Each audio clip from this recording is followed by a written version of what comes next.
Good evening, and welcome back to the Sleepy History channel. Tonight, we're not just reading history, we're peering through the veils of time into a realm where madness and majesty intertwined, and the weight of power ruled. We're exploring the enigmatic world of medieval kingship, where crowns glittered above trembling hearts, and every decision could shape the destiny of nations. I want to extend a warm greeting to you, dear listener. Whether you are curled up under the covers, preparing to drift into sleep, or simply seeking a quiet moment of relaxation, I'm delighted that you've chosen to spend this twilight hour with me. If you feel like sharing, let me know where in the world you're listening from, or what time of day it is for you right now. For now, get cozy, settle in, and let the whispers of ancient courts and candlelit halls carry you away. Our journey begins where a young French king's reign, once bright with promise, descends into the haunting silence of madness. Now, let's begin.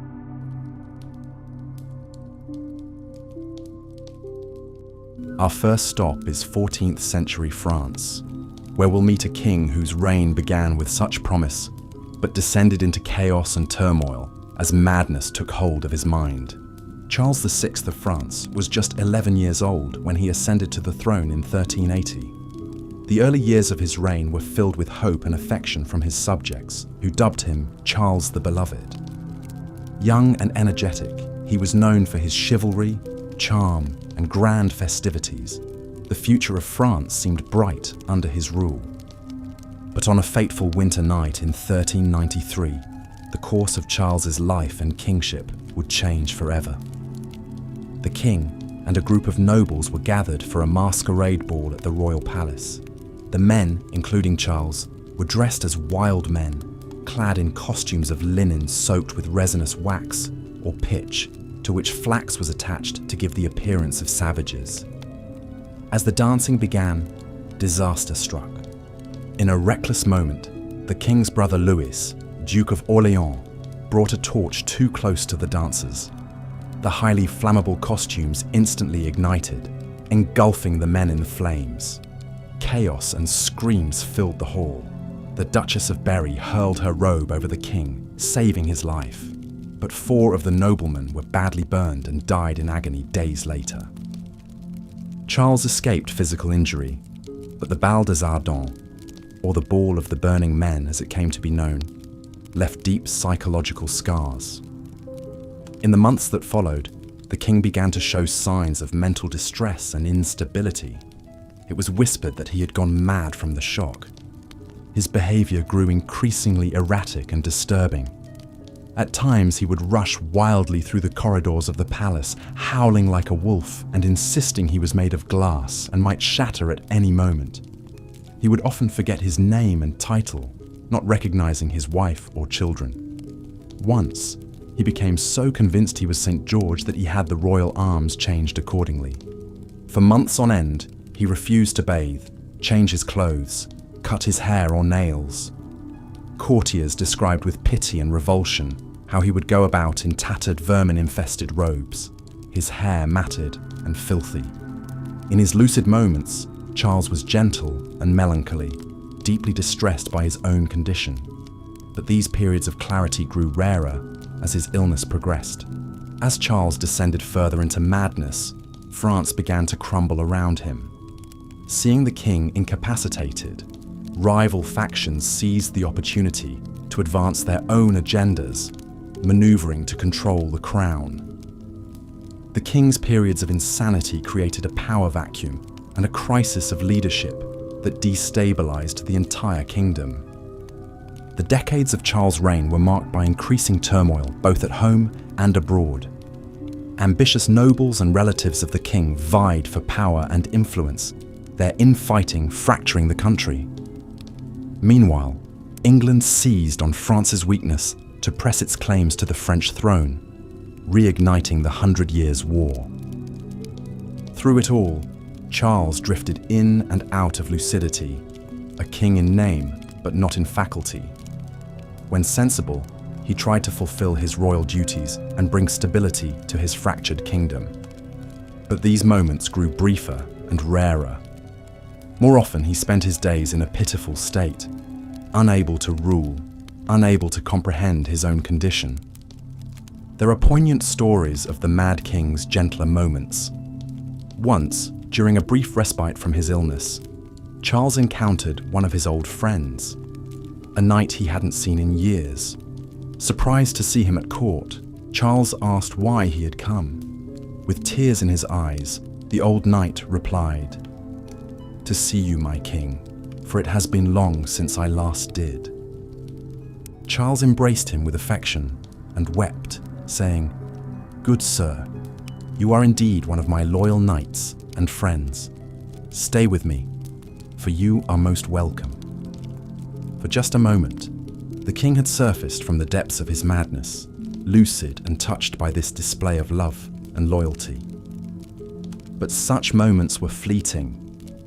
As the years went on, Charles grew more withdrawn and isolated, lost in the labyrinth of his own failing mind. By the end of his life, he was a shell of the vibrant young man who had once been the promising hope of France. When he finally succumbed to a bout of dysentery in 1422, his son Charles VII had already begun to rule in his stead. The reign of Charles VI, begun with such hope and promise, ended in sorrow and disarray. The king whom the people had once loved so ardently spent his final years a broken man, sometimes pitiful, sometimes terrifying in the grip of his delusions. His sad fate demonstrates how much the fortunes of a nation could turn on the stability of a ruler's mind in an age where kings wielded absolute but often fragile power. From one troubled king, we now journey across the Channel to England and another monarch whose reign was marred by mental illness. Like Charles, Henry VI was gentle, pious, and scholarly in nature, but also like his French counterpart. He would find the pressures of kingship too much to bear, with devastating consequences for his realm.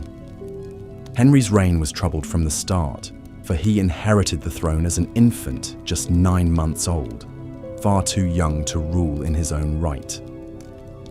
Regents ruled in his name, while rival factions plotted to control the child king, hoping to dominate the kingdom through him.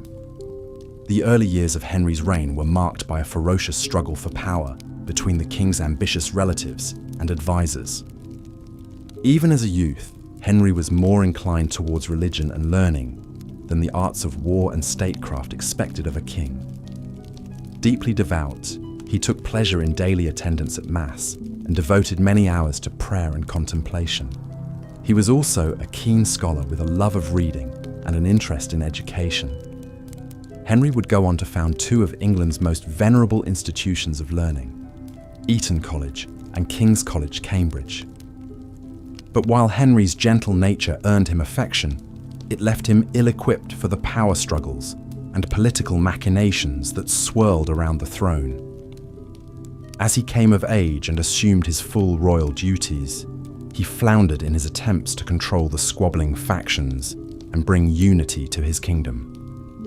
The greatest blow to Henry's reign came in August 1453, when the king suddenly fell into an inert stupor, unable to speak, recognize anyone, or respond to any stimuli. For more than a year, he remained in this vegetative state, not even reacting to the birth of his own son and heir. As with his grandfather Charles VI of France, whom he resembled in both character and fate, Henry's mysterious illness thrust his kingdom into turmoil. With the king incapacitated, old feuds and rivalries erupted into open conflict. The simmering resentment between the houses of Lancaster and York, 2 cadet branches of the Plantagenet royal house, now boiled over into outright war as each side sought to claim supremacy. This struggle would become known as the Wars of the Roses after the red and white rose emblems of Lancaster and York. Even when Henry briefly emerged from his catatonia in late 1454, he he struggled to reassert control over the chaotic political scene. By 1455, the Yorkists felt bold enough to take up arms against the king's Lancastrian supporters, defeating them at the First Battle of St. Albans. Henry was captured by the Yorkists and forced to acknowledge their leader, Richard, Duke of York, as Lord Protector of the realm. In the years that followed, England descended into a state of intermittent civil war, with the hapless Henry shunted back and forth between the warring factions. Whenever the king lapsed back into one of his periods of insensibility, fresh fighting would break out as each side tried to secure control of his person, and with it, the legitimacy of rule. During his bouts of madness, Henry's behavior was pitiful and childlike. He had to be fed, washed, and dressed like an infant. The once keen scholar now took no pleasure in his books and papers. He gave no sign of recognizing his own wife and son. To most observers, the king seemed utterly lost within himself, an empty vessel stripped of will and sense. Henry briefly regained his throne with Lancastrian support in 1470.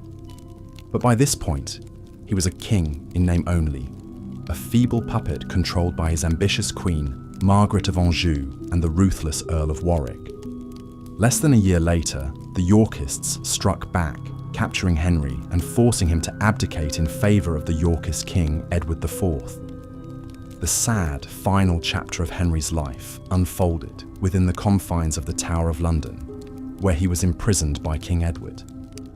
There, abandoned by his allies and bereft of his crown, Henry's already fragile grasp on reality disintegrated completely.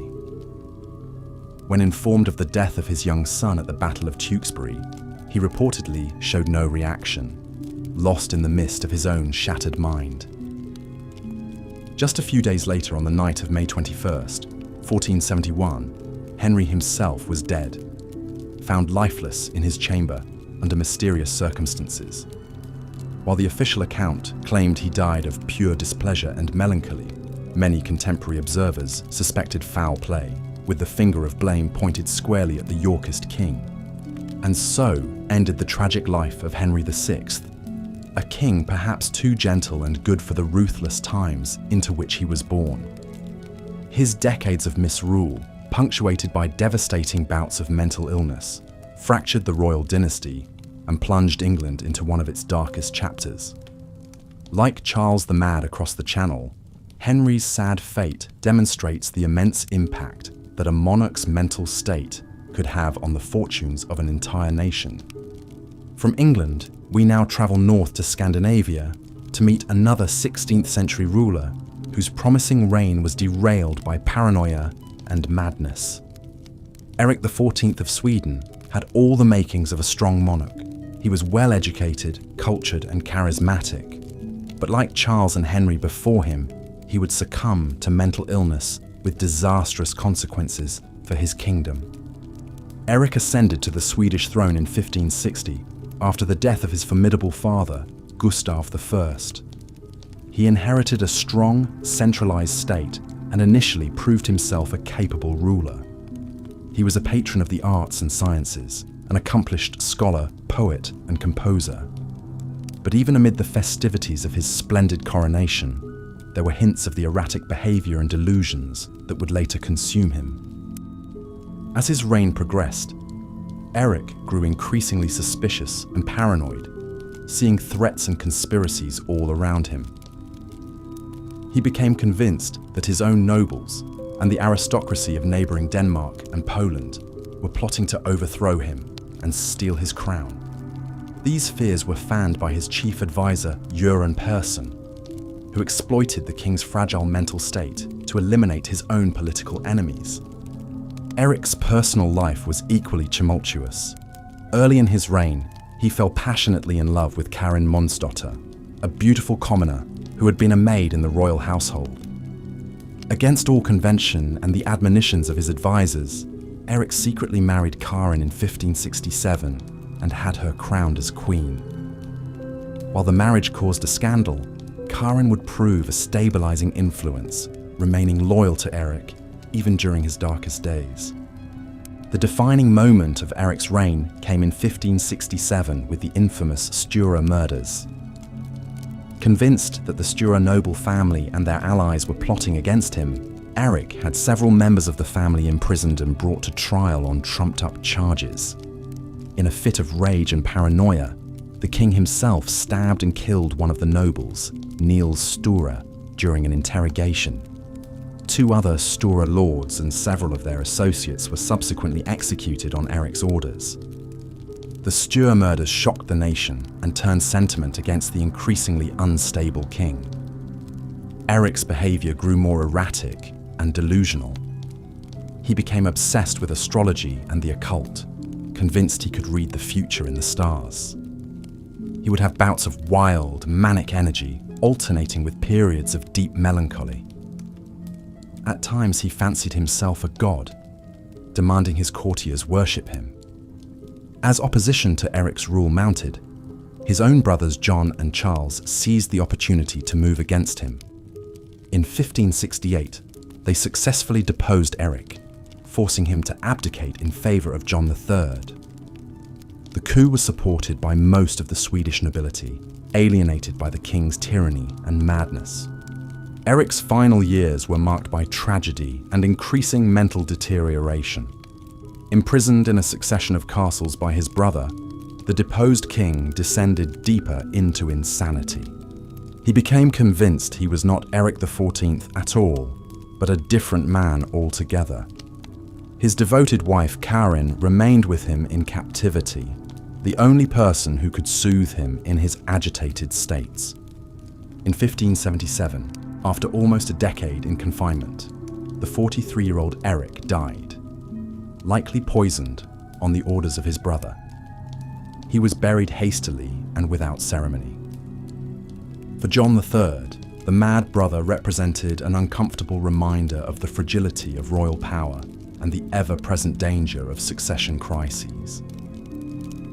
Eric XIV's story represents a tragic waste of potential. He was a gifted man, educated and cultured, who held such promise as a ruler. But like many monarchs, he found himself unequal to the immense stresses and paranoias of kingship. His unraveling mind led him down a path of tyranny and terror that undid his achievements and ruptured the kingdom. Traveling further east to Russia, we come to the dark tale of another ruler undone by paranoia and crippling mental illness. Ivan IV. Vasilievich, better known as Ivan the Terrible, was the first Grand Prince of Moscow to officially assume the title of Tsar of all of Russia. His nearly 40-year reign would transform Russia, but also unleash a whirlwind of madness and brutality upon his realm. Ivan's early life was scarred by tragedy, struggle, and a pervasive sense of insecurity. He lost both his parents by the age of 8 and grew up in the shadow of ambitious nobles and relatives who fought to control the regency. The young Ivan learned to fear for his life and saw enemies and conspiracies everywhere. These early experiences laid the groundwork for the paranoia and ruthlessness that would define his later reign. When Ivan reached adulthood and took full power in 1547, he quickly set about consolidating control over the fractious boyar nobility. Talented and energetic, he scored a series of impressive military victories over Russia's enemies, expanding the boundaries of his state. He launched a series of popular reforms, revising the legal code and convoking Russia's first parliament. Thanks to these successes, the early part of Ivan's reign was marked by relative stability and progress. But as the years passed, Ivan grew increasingly erratic, suspicious, and violent. He became convinced that the boyars were plotting against him, determined to thwart his agenda and usurp his power. His simmering resentment boiled over in 1565 when he abruptly left Moscow in a fit of rage, threatening to abdicate. In a clever power play, Ivan agreed to return only if he was granted absolute authority to punish traitors and enemies of the state as he saw fit. Cowed, the boyars agreed. Upon his return, Ivan set about terrorizing the nobility. confiscating their lands and executing or exiling those he mistrusted. To enforce his will, he created the 𝐒𝐥𝐞𝐞𝐞𝐩, a brutal corps of secret police fanatically loyal to him alone. In the following years, Ivan earned his moniker of the Terrible as he unleashed a reign of terror upon Russia. Fueled by paranoia and sadistic impulse, he inflicted cruel punishments on anyone he suspected of treachery. Torture, public executions, and mass killings became commonplace. Ivan destroyed entire noble families, towns, and even the city of Novgorod to root out alleged conspiracies against him. The later period of Ivan's reign also saw a tragic upheaval in his personal life that would push him further into madness and savagery. In 1581, during a heated argument, Ivan struck his daughter-in-law, causing her to miscarry. Enraged, his eldest son and heir, Ivan Ivanovich, engaged in a fierce shouting match with his father. In a fit of uncontrolled rage, Ivan the Terrible struck his son in the head with his iron-tipped staff, dealing a fatal blow. Mad with grief and remorse, Ivan descended into an incoherent rampage, alternatively praying feverishly for forgiveness and ordering fresh executions.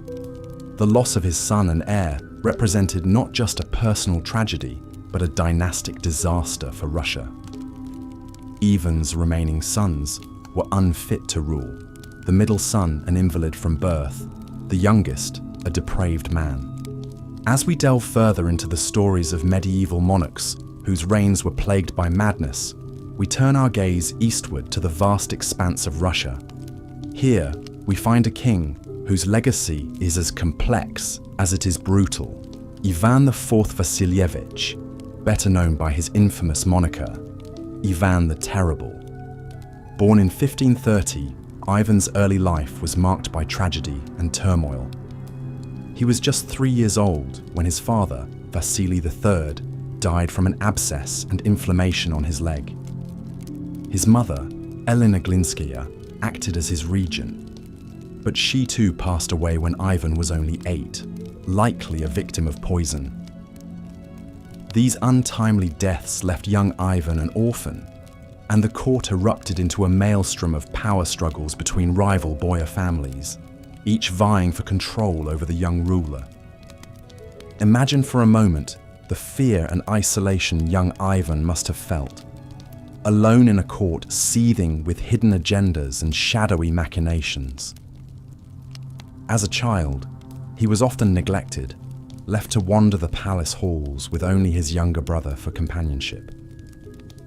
It's said that the boyars who were supposed to care for him instead mocked and terrorized the young princes, even going so far as to let them go hungry.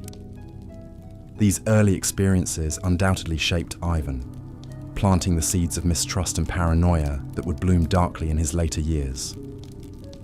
Despite these hardships, or perhaps because of them, Ivan grew into a precocious and determined youth. By the age of 16, he was already a force to be reckoned with.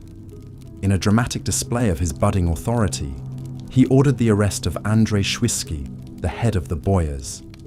𝐕𝐶𝐻 was dragged from the palace, beaten, and thrown into a dungeon, where he was torn apart by hungry dogs, a gruesome sign of the brutality that would come to define Ivan's reign.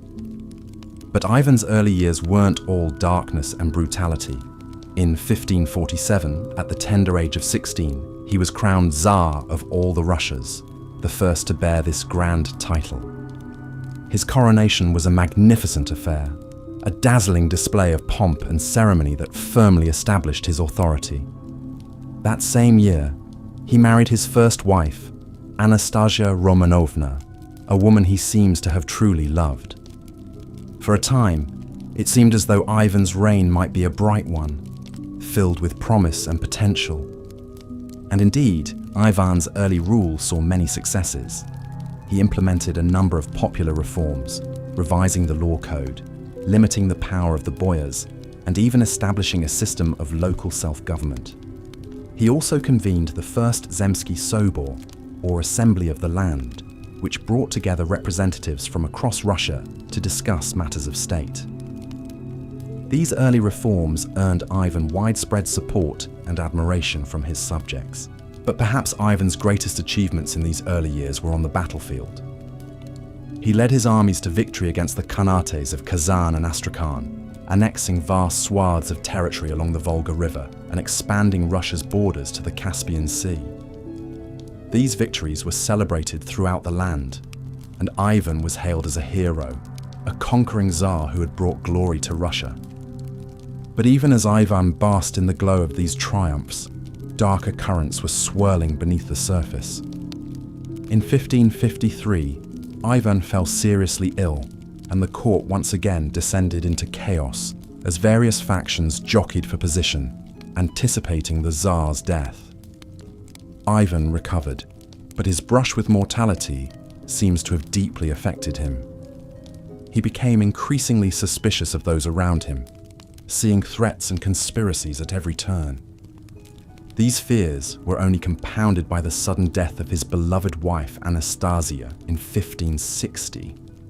Ivan was convinced that she had been poisoned by his enemies, particularly the boyars he had long distrusted.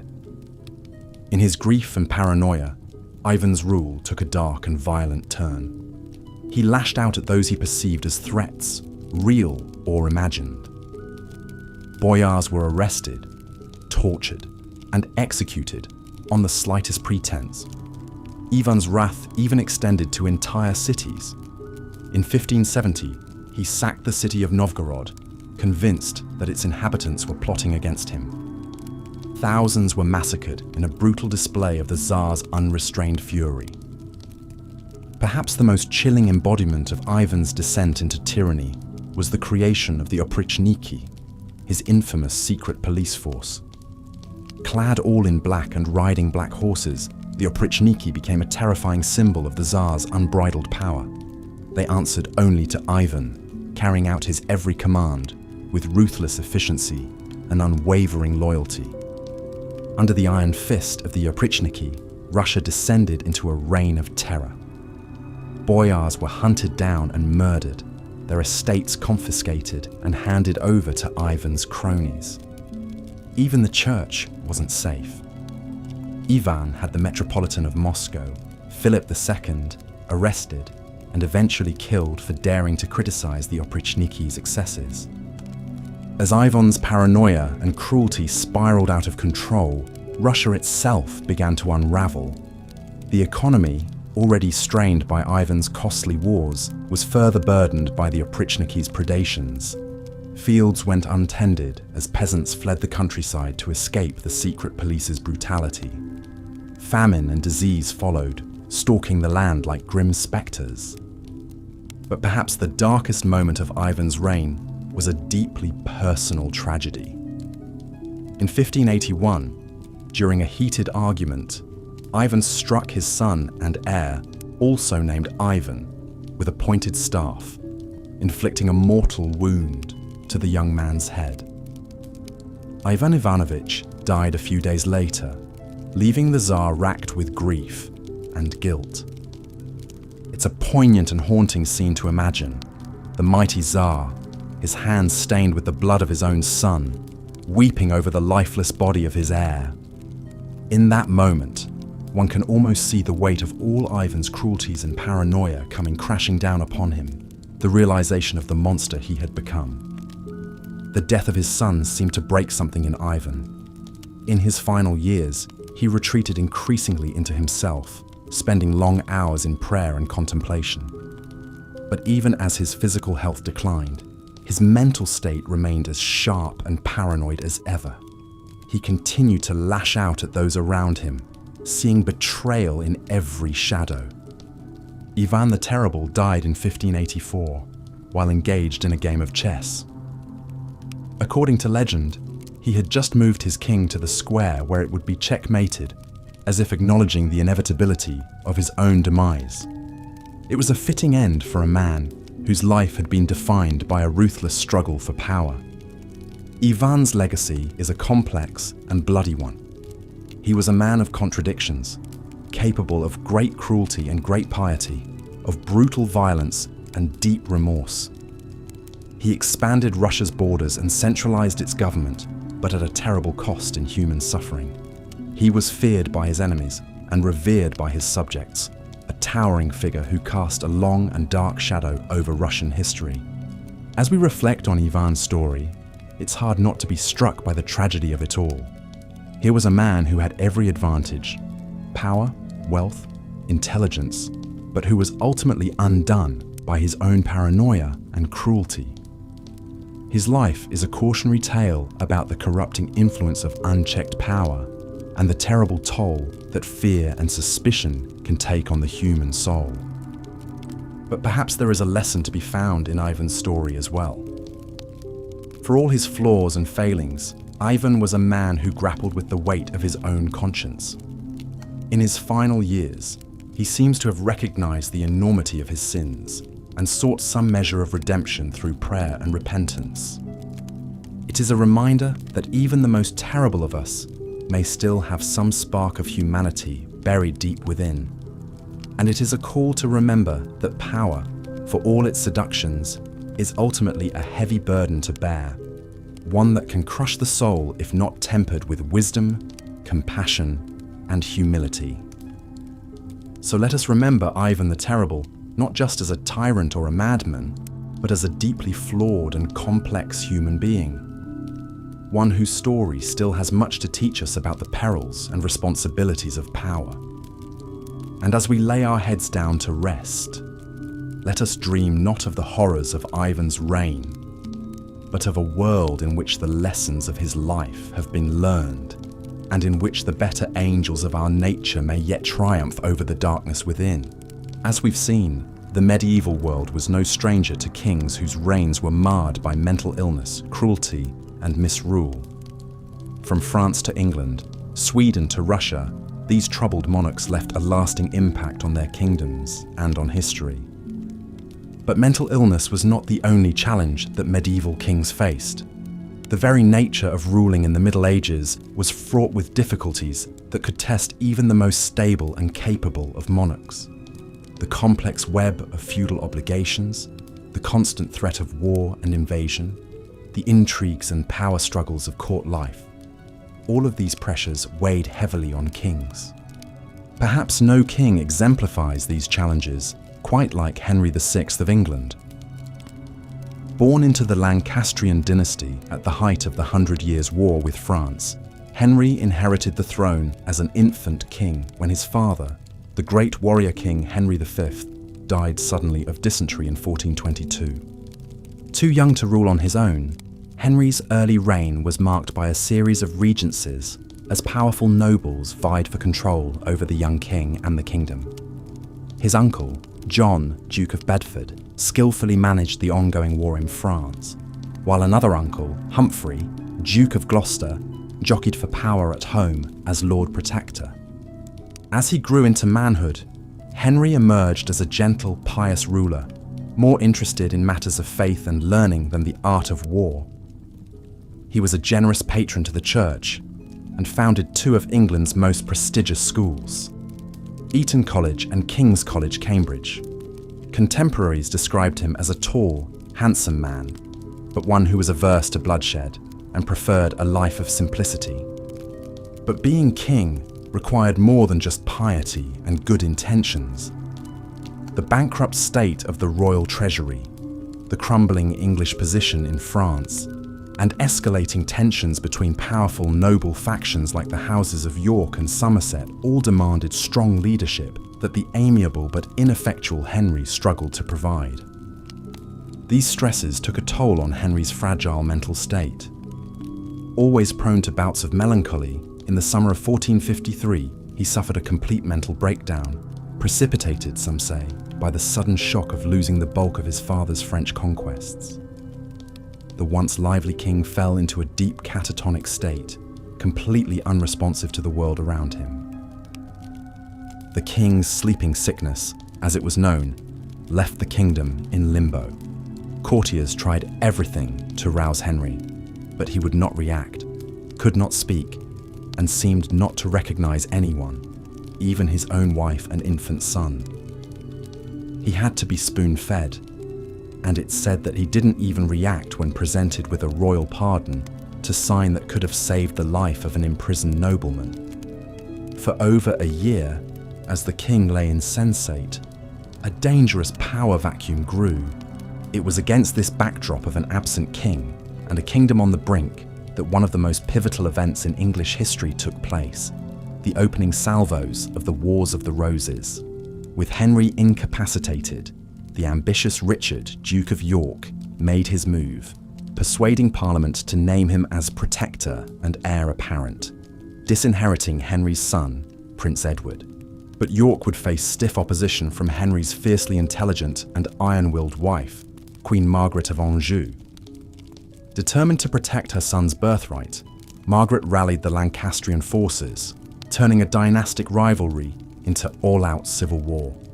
For the next 3 decades, England would be torn apart as the houses of York and Lancaster battled for supremacy. Through it all, the hapless Henry remained a pawn, lucid one moment, lost in a world of his own the next. Briefly restored to the throne in 1470, he was once again deposed and imprisoned by the Yorkist king, Edward IV. On the night of May 21st, 1471, Henry died, alone, in the Tower of London. The once beloved and gentle king met a lonely, ignominious end, murdered, some whispered, on Edward's orders. Henry's tragic reign is a poignant reminder of the immense pressures and challenges that medieval kings faced. Thrust onto the throne as a child, saddled with the weighty expectations of his warrior father's legacy, and beset by both external threats and internal division, it's perhaps little wonder that his mind buckled under the strain. But Henry's story is also a testament to the enduring allure of kingship. For all the hardships and dangers it entailed, the role of king remained the ultimate prize, fought over by rival dynasties and ambitious nobles. Being king meant wielding immense power and shaping the destinies of nations. It meant being at the center of the medieval world, with all eyes upon you. And as we'll see with our next king, that intoxicating mix of power and attention could be just as dangerous to a monarch's sanity as any external threat. Erik XIV of Sweden, a Renaissance prince with a reputation for brilliance and cultural refinement, would find his glittering reign unraveling amidst a storm of madness, scandal, and blood. Erik's story begins on a bright, clear day in June 1560 as the 27-year-old prince rode through the streets of Stockholm to Uppsala Cathedral for his long-awaited coronation. The first monarch of the Vasa dynasty to be proclaimed King of Sweden and the Goths, Erik was determined to usher in a magnificent new era for his kingdom. Tall, athletic, and strikingly handsome, with piercing blue eyes and a long curling beard, Erik cut a dashing figure. He was charming and eloquent, able to converse in 8 languages. He wrote poetry, played the lute, and was an avid scholar of astronomy and mathematics. In many ways, he embodied the ideal of the Renaissance prince, cultured, learned, and accomplished. But there were signs, even on that glorious coronation day, of the darkness that would come to consume Erik's reign. His insistence on riding a white stallion, a privilege traditionally reserved for the day of Christ's second coming, raised eyebrows. And the lavish, almost bacchanalian festivities, featuring 3 days and nights of non-stop feasting, drinking and dancing, seemed to some to border on sacrilege.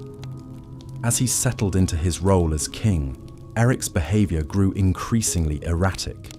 He became convinced that those around him, even his own family members, were plotting against him. He would fly into rages at the slightest provocation, lashing out at courtiers and servants alike. There were rumors that he engaged in strange occult rituals and that he was in thrall to a sinister Italian mystic named Carolo. But it was Erik's scandalous love life that truly set tongues wagging. Spurning the noble brides put forth by his council, Erik instead became infatuated with a beautiful commoner named Karin Monsdotter. The daughter of a jailkeeper, Karin had been brought to court as a maid of honor, but she quickly caught the king's eye. Much to the horror of his advisors, Erik secretly wed Karin in 1567, making the low-born girl his queen. It was an act of defiance that flew in the face of all royal protocol and inflamed the simmering tensions between Erik and the Swedish nobility. Karin, demure and devoted to her mercurial husband, became the target of vicious gossip and scorn. As Erik's paranoia and instability grew, so too did the conflicts with his rivals and critics. He became convinced that the powerful Sture family was conspiring to overthrow him and resolved to strike first. On that fateful day in May 1567, Erik invited several Sture nobles to a banquet at Uppsala Castle, including the charismatic Niels Svantesson Sture. What happened next would come to be known as the Sture murders, a shocking act of royal violence that forever stained Erik's reign. The script continues from here in a similar engaging storytelling style, painting a vivid picture of Erik's mental deterioration, the Sture murders and their aftermath, his forced abdication and sad final years imprisoned with Karin, as outlined in the original plan. It then transitions smoothly into the dramatic tale of Ivan the Terrible, hitting all the key points of his difficult childhood, early victories, brutal oprichniki, and the tragic killing of his son. The script samples other Mad Monarchs' tales as outlined, before concluding with a thoughtful reflection on the immense pressures of medieval kingship and what these troubled reigns reveal about power, mental health, and the human condition in a medieval context, all delivered in a gentle, sleep-inducing tone, perfect for bedtime listening. The cruelty and chaos of Ivan the Terrible's final years left Russia in a precarious position. The once promising reign had descended into terror and turmoil. As the 16th century drew to a close, the question lingered: who would emerge to lead Russia into the future? Ivan's death in 1584 brought little stability. His son Fyodor inherited the throne, but was a weak and ineffectual ruler.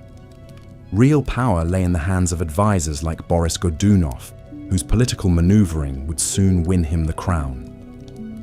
Russia faced ongoing threats from Poland, Sweden, and Crimean Tatars, as well as internal unrest and economic strife. It's perhaps no wonder that some looked back at Ivan's reign with nostalgia, focusing on his early victories and reforms rather than the bloody purges of his later years.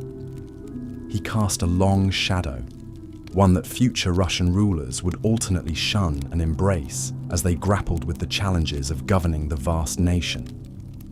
Ivan the Terrible's legacy is as complex as the man himself. He expanded Russia's borders, strengthened the power of the Tsar, and left an indelible mark on his nation's history and culture. Yet his reign was also marked by unthinkable violence, paranoia, and a descent into despotism. In many ways, his story embodies the contradictions and extremes of absolute monarchy. But Ivan was far from the only medieval ruler whose reign was marred by madness. Across Europe, kings grappled with the immense pressures of ruling, often with devastating consequences for their personal lives and the lives of their subjects. Take Rudolf II, Holy Roman Emperor from 1576 to 1612. A great patron of the arts and sciences, Rudolf was also known for his eccentricities and reclusive nature. He filled his court with astrologers, alchemists, and curiosities, like the famed Golem of Prague. But beneath this quirky surface lay deeper struggles. Rudolf was plagued by bouts of depression and melancholy. He became increasingly paranoid, refusing to leave his bed for days on end and communicating with his advisors only through notes passed through a slot in his door. He neglected the governance of his empire, leading to political paralysis and unrest. Perhaps most famously, Rudolf developed the delusion that he was made of glass and could shatter at any moment. He took to wearing thick layers of clothing to pad himself and refused to allow anyone to touch him. His behavior grew so concerning that his own family conspired to depose him, forcing Rudolf to cede power to his brother Matthias. Rudolf spent his final years as a recluse in Prague Castle, surrounded by his art and curiosities, but isolated from the world he once ruled. When he died in 1612, he reportedly refused the last rites, still gripped by his delusions until the very end. Rudolf's story, like Ivan's, raises poignant questions about the toll of power on the human psyche. Were these kings simply ill-equipped for the immense stress and responsibility of ruling? Did the unchecked power of absolute monarchy breed paranoia and instability? Or were they, in some sense, canaries in the coal mine, their deteriorating minds reflecting the toxicity and dysfunction of the system they were born into? Regardless, their struggles had immense consequences for their personal lives and the lives of those they ruled. Across the Mediterranean, the Byzantine Empire too found itself under the thumb of a ruler lost in delusion. Justin II, who reigned from 565 to 578, started off as a promising leader. He secured the empire's eastern frontier through diplomacy with Persia and embarked on ambitious building projects. But a few years into his reign, Justin's behavior took a bizarre turn. He became convinced that he was physically incapable of sitting, so he took to lying prone on a wheeled throne that could be pushed around the palace. He reportedly bit attendants who displeased him and even attempted to eat one of his own limbs. As Justin descended further into madness, the empire began to crumble. The Persians launched invasions into Byzantine territory. The Avars and Slavs attacked from the west, and Italy fell into chaos as the Lombards swept through. Justin was powerless to stop it, lost in a world of his own imagining. In a poignant twist of fate, one of the few who seemed able to soothe Justin during his fits was his wife, Sophia. A shrewd political mind in her own right, Sophia essentially ruled in Justin's stead, even minting coins with her own image. She managed to hold the empire together until Justin's death in 578. The stories of kings like Ivan, Rudolf, and Justin reveal the profound impact that a ruler's mental state could have on their realm. In an age of absolute monarchy, the line between personal struggle and political crisis was thin indeed. Yet even in their darkest moments, there are glimpses of humanity that make these complex figures more than mere cautionary tales. Ivan's grief at his son's death, Rudolf's melancholic brilliance, Justin's brief moments of lucidity in Sophia's presence. These details add shades of nuance and tragedy to their lives. Perhaps the most extreme example of this is the story of Charles II, the last Habsburg ruler of Spain. Born in 1661, Charles was the product of generations of inbreeding among the Spanish Habsburgs, who sought to keep their bloodline pure by marrying within the family. The results were devastating. Charles suffered from a litany of physical and mental disabilities, an oversized tongue that made it difficult to speak or chew, intestinal problems that caused chronic diarrhea, fragile bones that left him unable to walk unassisted. His jaw jutted so far out that he couldn't fully close his mouth. But what Charles lacked in physical and mental capacity, he made up for in kindness and affability. He was, by all accounts, a gentle soul who found joy in simple pleasures like playing with his collection of pocket watches. Though his reign was marked by decline and disorder, he was well liked by his subjects for his generous spirit. When Charles died childless in 1700, it plunged Europe into crisis as rival powers fought to claim the Spanish throne in the War of the Spanish Succession. In a sense, his personal struggles had become the struggles of a continent, a poignant reflection of the era's precarious political balance. These stories from the medieval world may seem distant from our modern lives. The age of absolute monarchy has long since passed, replaced by democratic institutions and constitutional safeguards. Mental illness, once seen as demonic possession or divine punishment, is now recognized as a medical condition in need of treatment and support. Yet in the tales of these tragic kings, we can still find echoes of our own struggles and triumphs. The pressure to live up to external expectations, the isolation of leadership, the quest for purpose and legacy. These are timeless human experiences that transcend era and station. In the end, perhaps the best tribute we can pay to figures like Ivan, Rudolph, Justin, and Charles is to remember them not just as storybook villains or cautionary tales, but as complex human beings grappling with the weight of their roles and the limitations of their own minds.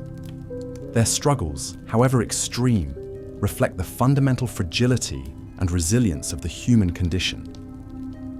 So as we drift off to sleep, let us spare a thought for these long-ago kings, their tragic lives etched in the annals of history. May their stories remind us of the profound impact that power and mental health can have, both on individual lives and the course of nations. And may we face our own challenges with the same humanity and nuance that we seek in the lives of those who came before. Good night and sweet dreams. May the lessons of the past guide us towards a wiser, kinder future. For in the end, the human experiences that unite us are far greater than the crowns and kingdoms that divide us. Sadly, Eric's triumph was short-lived. His mental state continued to deteriorate, fueled by paranoia and delusions. He became convinced that his own nobility were plotting against him, determined to steal his crown. In a fit of madness in 1567, he ordered the infamous Sture murders, where several prominent noblemen were imprisoned, tortured, and brutally killed at his command, including the father of his first wife. This shocking act of violence appalled the court and eroded Eric's support among Sweden's elite. They saw their king as a dangerous liability, his unhinged mind capable of striking out against friend and foe alike. Whispers of usurpation began to echo through the halls of power. Eric, gripped by fear and suspicion, lashed out with increasing cruelty, alienating even his closest allies. As Eric's reign spiraled further into chaos, his enemies seized their chance. In 1568, his brother John, Duke of Finland, raised an army against him. Abandoned by his court and unable to rally support, Eric was forced to abdicate the throne. In a somber ceremony, he relinquished the crown to John, his grasp on power broken by the shadows in his own mind. Imprisoned by his brother, Eric's final years were a sad epilogue to a tragic reign. He was shuttled between various castles, never staying long in one place. His beloved wife, Karin, was the only constant in his diminishing world, the sole source of comfort in his bleak captivity. Even imprisoned, Eric's mental state continued to waver.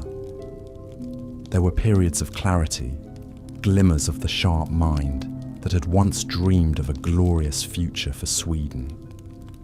But more often, his thoughts were clouded by paranoid delusions, his speech rambling and incoherent. As the years ground on, Eric's physical health declined alongside his sanity. The dank, dimly lit cells of his imprisonment allowed illness to take root in his weakened frame.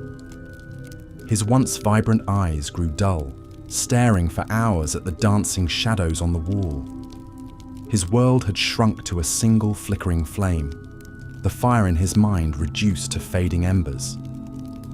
In 1577, after almost a decade in captivity, Eric XIV, the mad monarch of Sweden, breathed his last.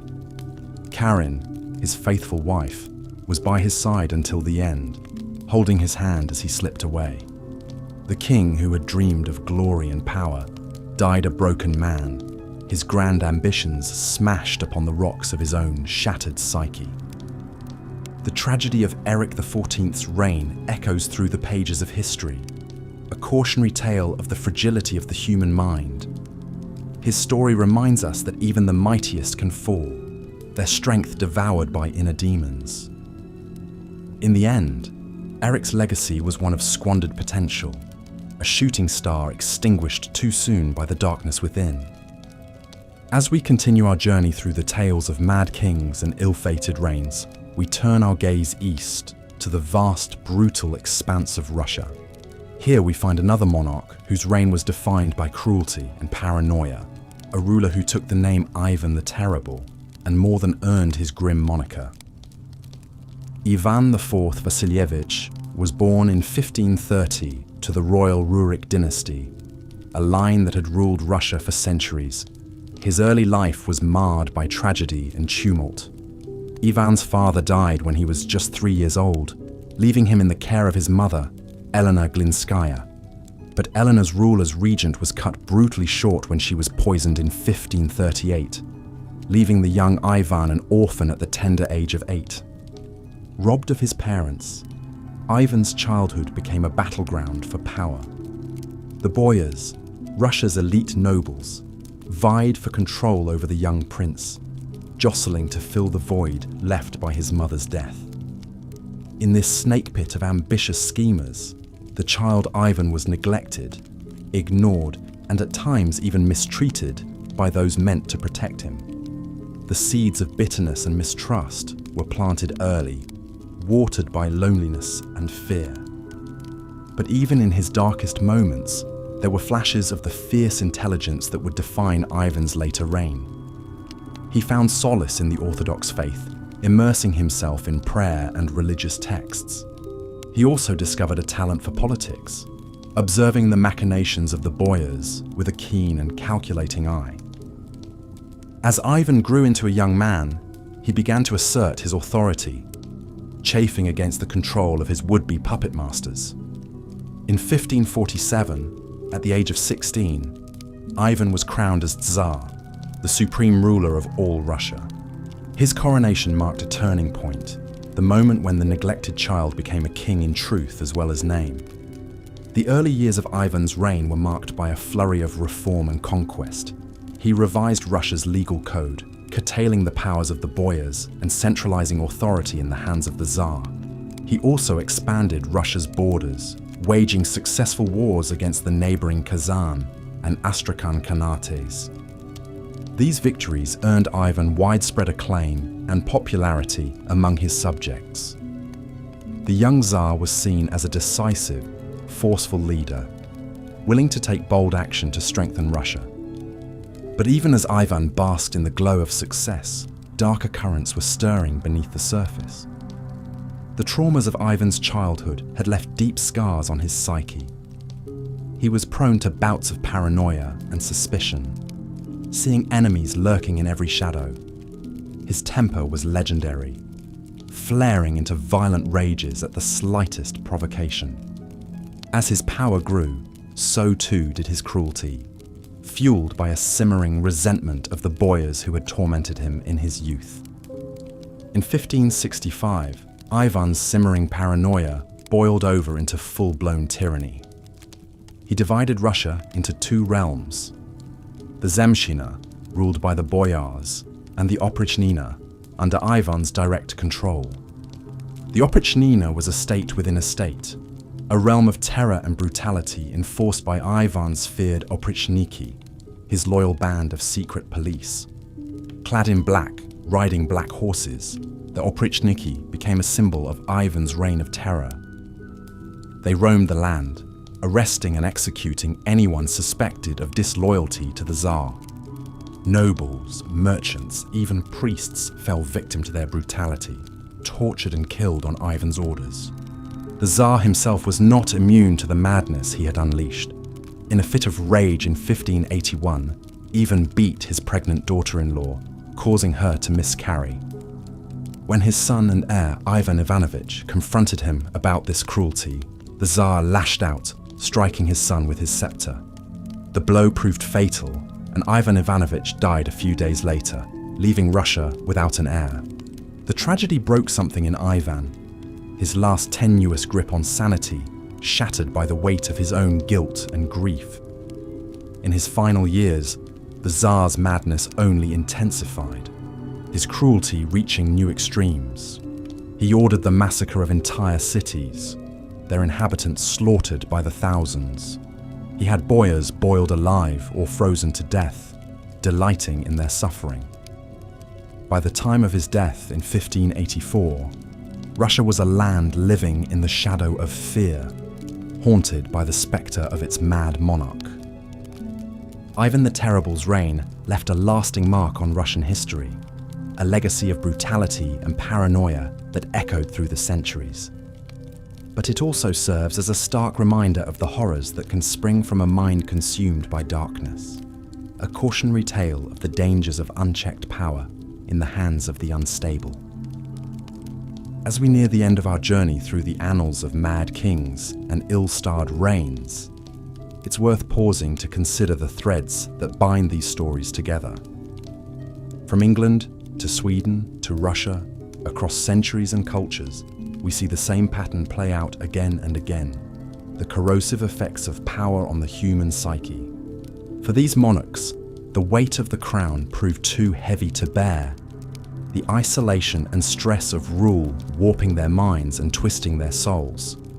Some, like Charles VI of France and Henry VI of England, were broken by the strain, their sanity shattered like glass against stone. Others, like Ivan the Terrible, turned their inner demons outward, inflicting their pain and paranoia on their hapless subjects. In each case, the madness of the monarch had far-reaching consequences, plunging their realms into chaos and conflict. Wars were fought, lives were lost, and the course of history was forever altered by the whims of a mind unmoored from reality. But perhaps the greatest tragedy of these tales is the human cost, the toll taken not just on the kings themselves, but on those closest to them. The loyal wives, like Karin Mundsdotter, who stood by their husbands even as their minds crumbled. The children, like Ivan Ivanovich, whose lives were cut short by their father's madness. The countless subjects who suffered under the yoke of a ruler unhinged. In the end, the stories of these mad kings are a testament to the fragility of the human mind and the terrible price of unchecked power. They remind us that even the mightiest can fall, their strength devoured by the shadows within. As we bid farewell to these haunted figures of history, let us ponder their tales with a sense of empathy and sorrow, for in their tragic fates, we see a reflection of our own human frailties, the darkness that slumbers beneath the surface, waiting to be awakened. May their stories be a warning, a lighthouse guiding us towards compassion and understanding, even in the face of cruelty and madness. And may we, in our own lives, strive to tend the flickering flame of sanity, the light that holds the shadows at bay. And so, dear listeners, we come to the end of our journey through the realms of mad kings and tragic fates. We have walked the shadowed halls of history, peering into the troubled minds of monarchs, undone by their own demons. From the glittering courts of France to the windswept plains of Russia, we've seen the havoc wrought by an unquiet mind upon a throne. We've witnessed the destruction, both personal and political, that flows from a soul unmoored. But let us not depart this journey with hearts heavy with despair. For in the midst of this darkness, there are also glimmers of light, of hope amidst the tragedy. The wives and children who stood as beacons of love and loyalty, even in the face of madness. The small acts of kindness and compassion that pierce the veil of paranoia and fear. These too are the lessons of history, the whispers of the past urging us toward our better angels. In the tales of these mad kings, we see a mirror held up to our own souls, reflecting back both shadow and light. May we have the wisdom to learn from their mistakes, the courage to confront our own inner demons. So let us bid farewell to Charles the Mad, to Henry the Helpless, to Eric and Ivan and all the haunted souls of history. Let us tuck their stories into our hearts like faded photographs, reminders of the perils and the promise of the human experience. And as we drift off into the welcoming embrace of sleep, let us carry with us the knowledge that even in the darkest of times, there is always the chance for redemption, for grace, for the triumph of our shared humanity over the spectres of our worst selves. Good night, dear listeners, and sweet dreams. May your slumbers be filled with gentle scenes of kinder times and gentler kings. And may you wake in a world where the darkness of history is nothing but a fading memory, a shadow cleansed by the dawn of a new day. As we've seen, the reigns of medieval kings were often defined by their personalities and personal struggles as much as by their political actions. The immense pressure and responsibility of ruling, coupled with the constant intrigues and power plays of court life, could take a heavy toll on even the most stable of minds. For those already prone to mental illness or instability, the strain could be too much to bear, leading to erratic, destructive, and sometimes tyrannical behavior.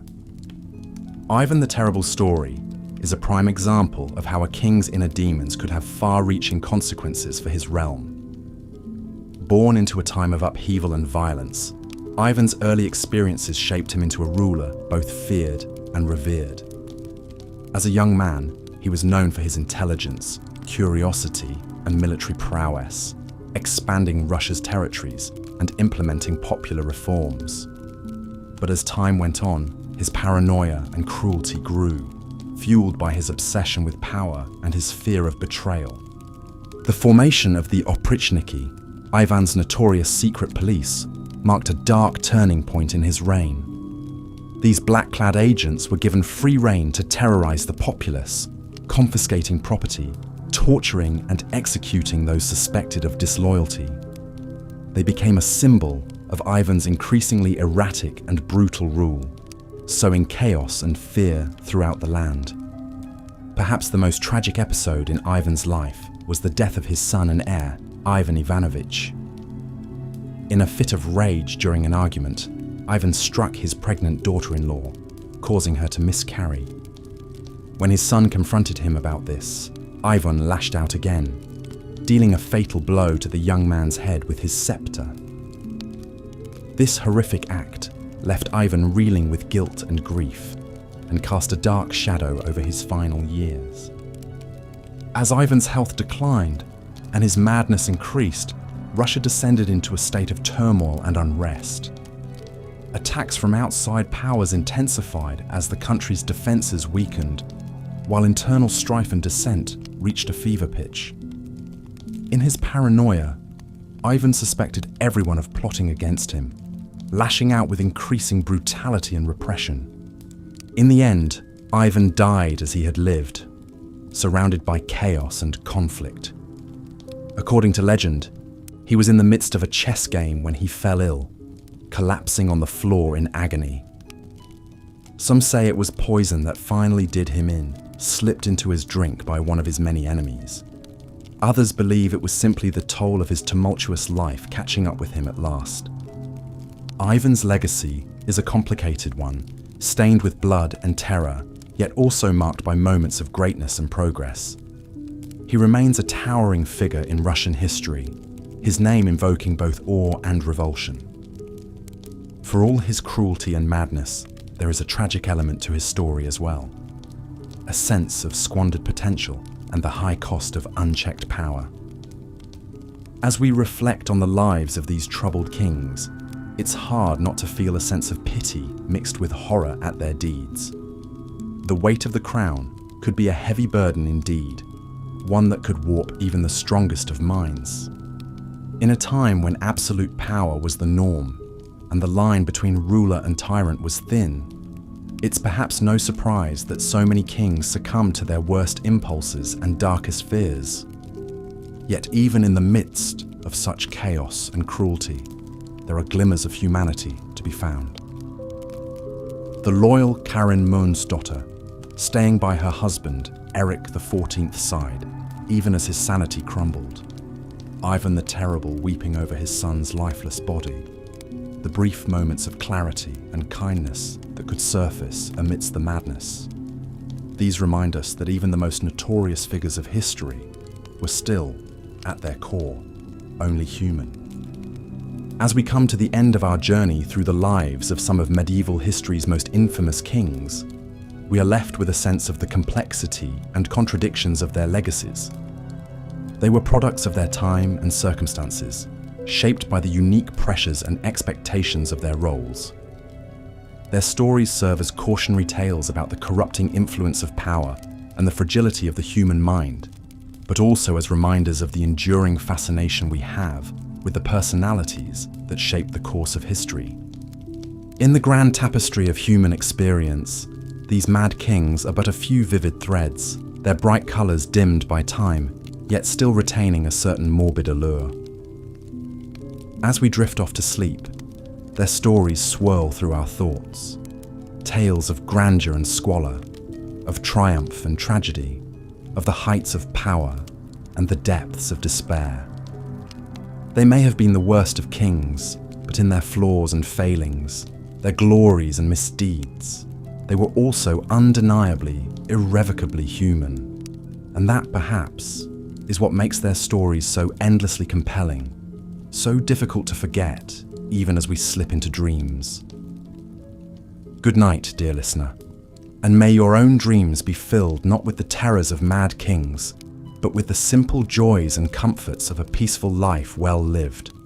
For in the end, that may be the greatest legacy of all, not to be remembered for one's cruelties or eccentricities, but for the quiet, everyday kindnesses that make the world a bit brighter for those around us. So rest now, and let the past fade into the shadows of history as we embrace the present and all its gentle possibilities. Part 4. Ivan the Terrible of Russia. As we leave behind the troubled tales of Charles the Mad, Henry VI, and Eric XIV, our journey through medieval history takes us eastward to 16th century Russia. Here, we find a ruler whose epithet says it all, Ivan the Terrible.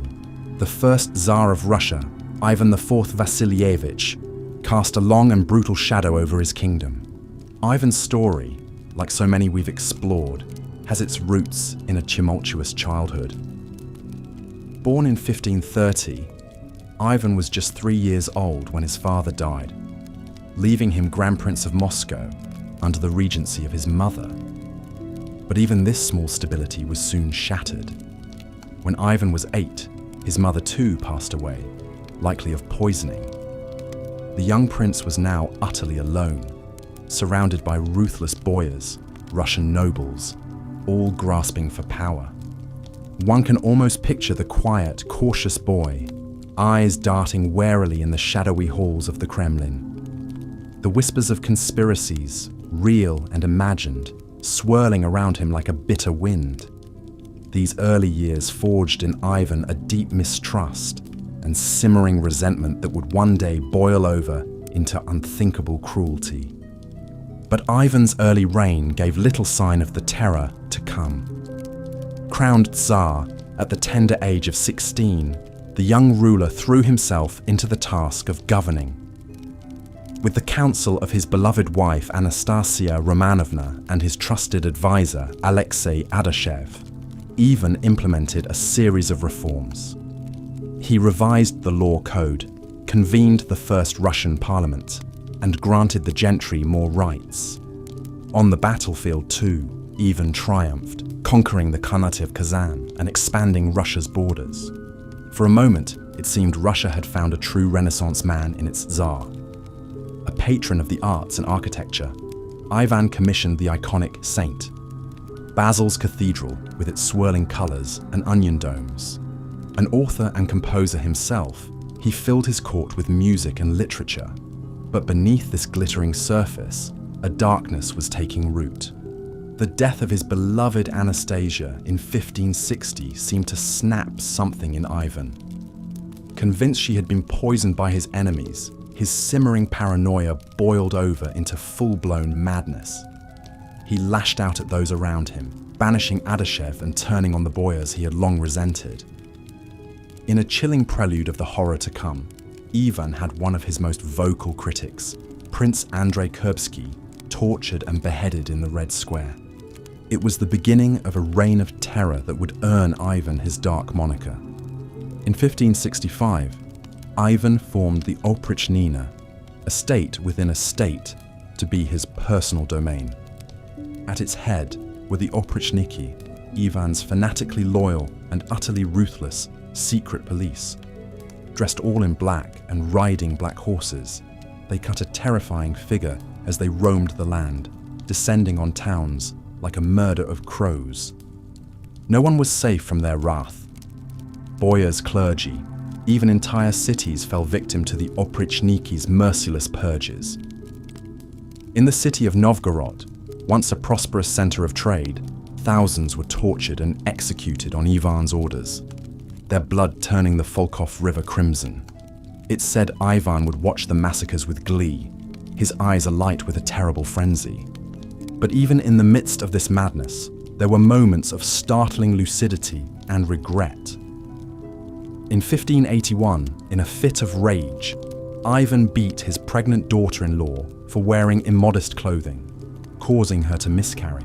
When his son and heir, Ivan Ivanovich, confronted him, the elder Ivan flew into a rage, striking his son with his scepter.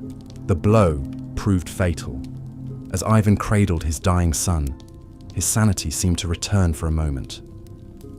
He wept and begged forgiveness, but it was too late. With his heir dead and his kingdom in turmoil, Ivan descended into despair. He died in 1584, lonely and half mad, while playing a game of chess. Ivan the Terrible's legacy is one written in blood. His reign, which began with such promise, became a cautionary tale of unchecked power and madness. The Tsar, who had once been hailed as a reformer and cultural luminary, was now reviled as a tyrant. But perhaps there is a tragedy, too, in Ivan's story. A boy robbed of his childhood, consumed by paranoia and suspicion, who became the monster he feared. In the shadows of the Kremlin, one can almost hear the echoes of his tormented mind, a chilling reminder of the darkness that lies in the hearts of kings. As we let Ivan's tale fade into history's mists, we turn our attention to other eccentric monarchs, each with their own peculiar stories. From the reclusive Rudolf II to the ill-fated Charles II of Spain, these kings add their own brushstrokes to the colourful canvas of medieval madness. But those are tales for another night. For now, let the haunting spectre of Ivan the Terrible drift into the realm of uneasy dreams. A figure half shrouded in shadow and legend, forever etched into the annals of Russia's tumultuous past. As sleep beckons, ponder the fine line between greatness and insanity, and the heavy toll of power unrestrained. Good night, dear listener, and may your dreams be gentler than the memories of Ivan's reign. Part 5. Other Mad Monarchs. As the spectre of Ivan the Terrible fades into the darkness, we find ourselves once again adrift in the mists of history, our journey not yet complete. For the annals of the Middle Ages are filled with tales of kings whose eccentricities and afflictions set them apart from their peers. Some ruled from the shadows, their quirks talked about only in whispers. Others wore their peculiarities openly, leaving a mark as indelible as it was bizarre.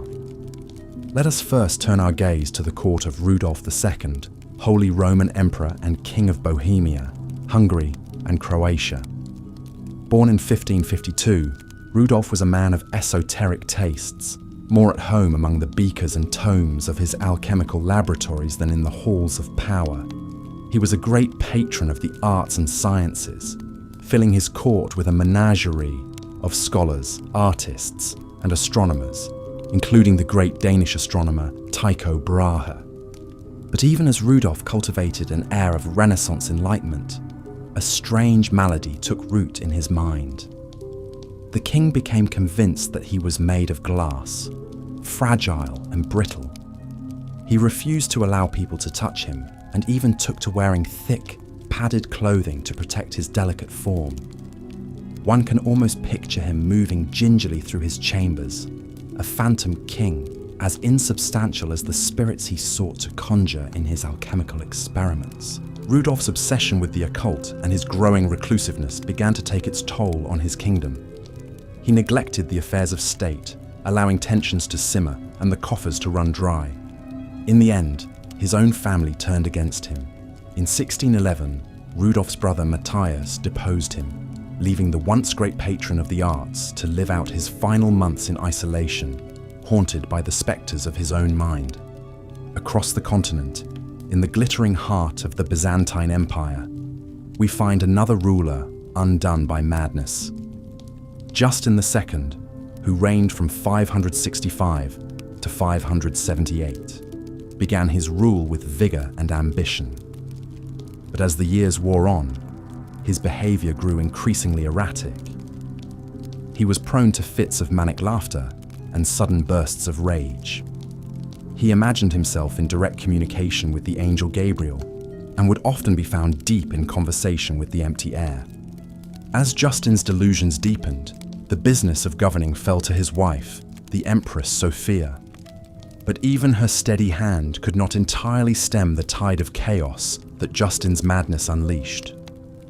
The empire's enemies, sensing weakness, pressed in from all sides. By the time Justin finally succumbed to his afflictions and abdicated the throne, the stage was set for years of tumult and decline. But perhaps no king better embodies the idea of monarchy undone by inbreeding and affliction than Charles II of Spain.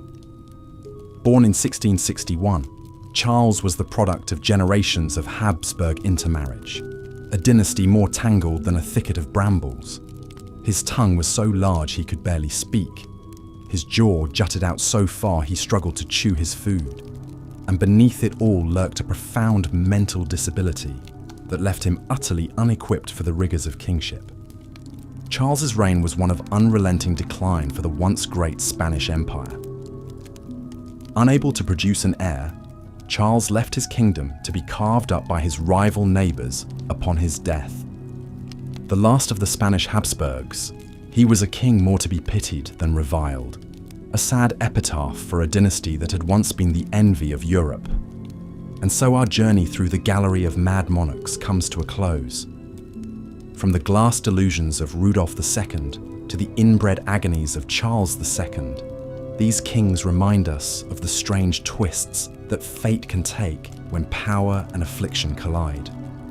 Their stories are a testament to the sometimes gossamer boundary between greatness and insanity, and the heavy toll that the crown can take on even the most prepared of minds. But as we let these tales drift into the realm of dreams, let us also remember the humanity behind the history. These were not just kings, but men. Men burdened with the weight of nations, men struggling with demons both internal and external. In the flickering candlelight of the past, their shadows loom large, but their sorrows too are writ in the pages of time. And so, dear listener, as the veil of sleep descends, let these stories be a gentle reminder of the complexities of power and the fragility of the human mind. May you drift off to the whispers of ages past, secure in the knowledge that, for all their faults and foibles, these kings too were once as real as the breath in your lungs and the dreams in your head. Good night, and may the lessons of history guide you gently into the land of Nod. Conclusion. As the last strains of our journey through medieval madness fade into the stillness of the night, we find ourselves back in the present, our minds full of the vivid characters and strange tales we've encountered along the way. From the tortured psyche of Ivan the Terrible to the glass delusions of Rudolph II, these monarchs remind us of the profound impact that mental illness can have, not just on individuals, but on the course of nations and the flow of history itself. In the flickering shadows of the past, it's easy to pass judgment on these troubled rulers, to see them as weaklings or tyrants, unfit for the thrones they occupied.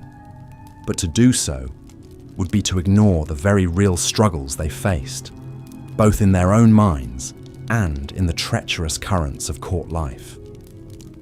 These were men born into power, but also into a world of constant danger, where even the slightest sign of weakness could be seized upon by ambitious rivals. For some, like Charles the Mad and Henry VI, the pressures of ruling proved too much, their grip on reality slipping away like sand through an hourglass. For others, like Eric XIV and Ivan the Terrible, madness mingled with cruelty, their reigns marked by bloodshed and terror. And still others, like Rudolph II and Charles II, retreated into worlds of their own making, eccentric shadows on the fringes of power. But in all their stories, there is a common thread: the immense toll that the crown can take on the minds of those who wear it. In an age where kings were seen as divinely appointed, the line between monarch and man was often blurred. To be a ruler was to be set apart, burdened with the weight of nations and the expectations of the heavens themselves. Is it any wonder that some buckled under the strain? And yet, for all their flaws and failings, these kings left an indelible mark on the tapestry of history. Their reigns, whether glorious or infamous, shaped the course of nations and the lives of countless subjects.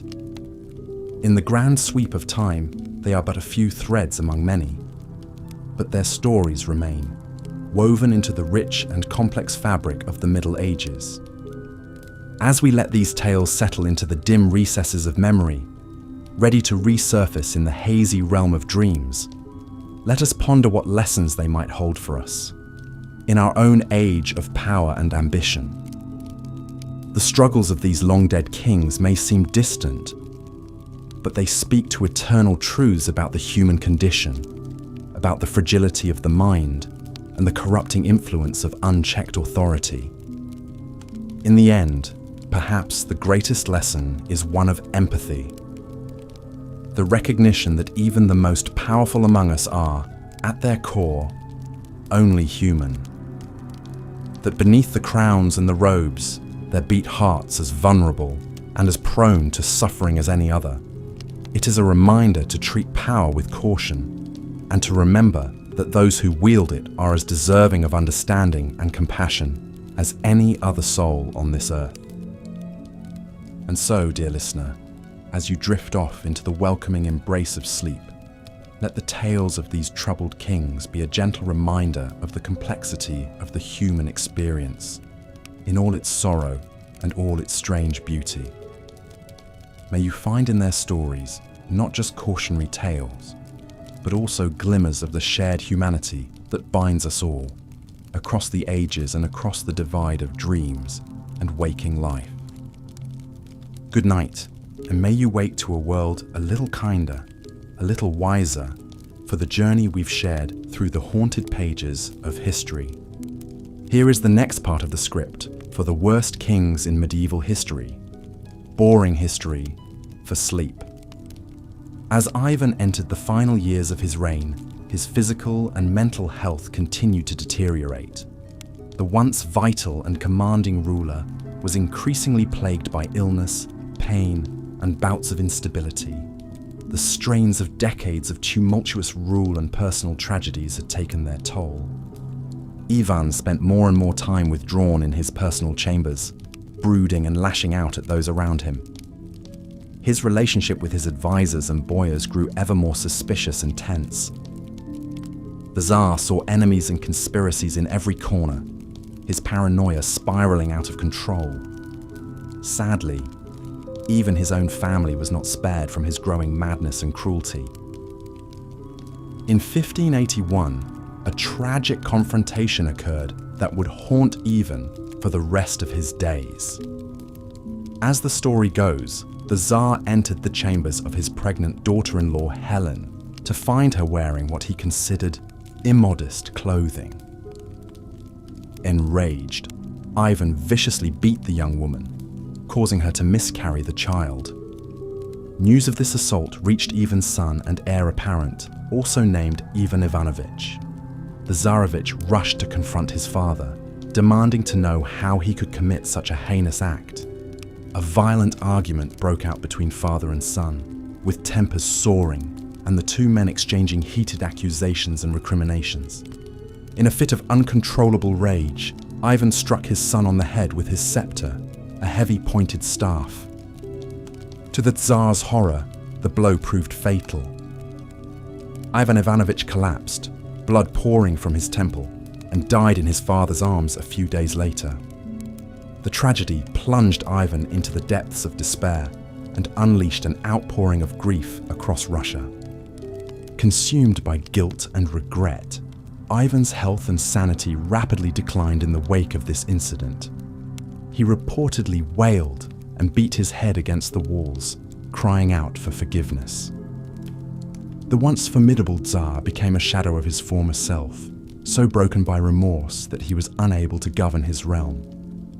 Without his favored heir to succeed him, Ivan was forced to name his younger, developmentally disabled son Fyodor as the next Tsar.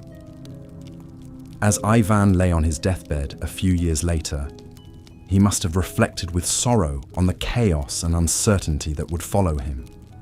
He could only hope that his surviving sons and boyars would find a way to hold the kingdom together. According to a popular legend, Ivan's end finally came while he was engaged in a game of chess with one of his advisors. In the midst of pondering his next move, the Tsar suddenly collapsed from a stroke. As those around him rushed to his aid, Ivan lapsed into a coma and died shortly thereafter. It was a shockingly mundane conclusion to the tumultuous life of one of Russia's most notorious rulers. Ivan IV, Vasilievich, Ivan the Terrible, was laid to rest in the Archangel Cathedral among the tombs of his ancestors. The controversial ruler left behind a complicated legacy. He was a man capable of great cruelty and violence, but also one who sought to unify and strengthen the Russian state. He expanded its borders, implemented reforms, and laid the foundation for the absolute monarchy that would endure for centuries. But Ivan was also responsible for a reign of terror that traumatized his people. Thousands were killed, tortured, and exiled under his rule. The Oprichnina secret police sowed chaos and fear. Many of the Tsar's closest advisors and family members perished by his own hand. One can only imagine the atmosphere of dread and uncertainty that permeated the kingdom. Under his successors, Russia would face ongoing power struggles, foreign invasions, and periods of famine and unrest known as the Time of Troubles.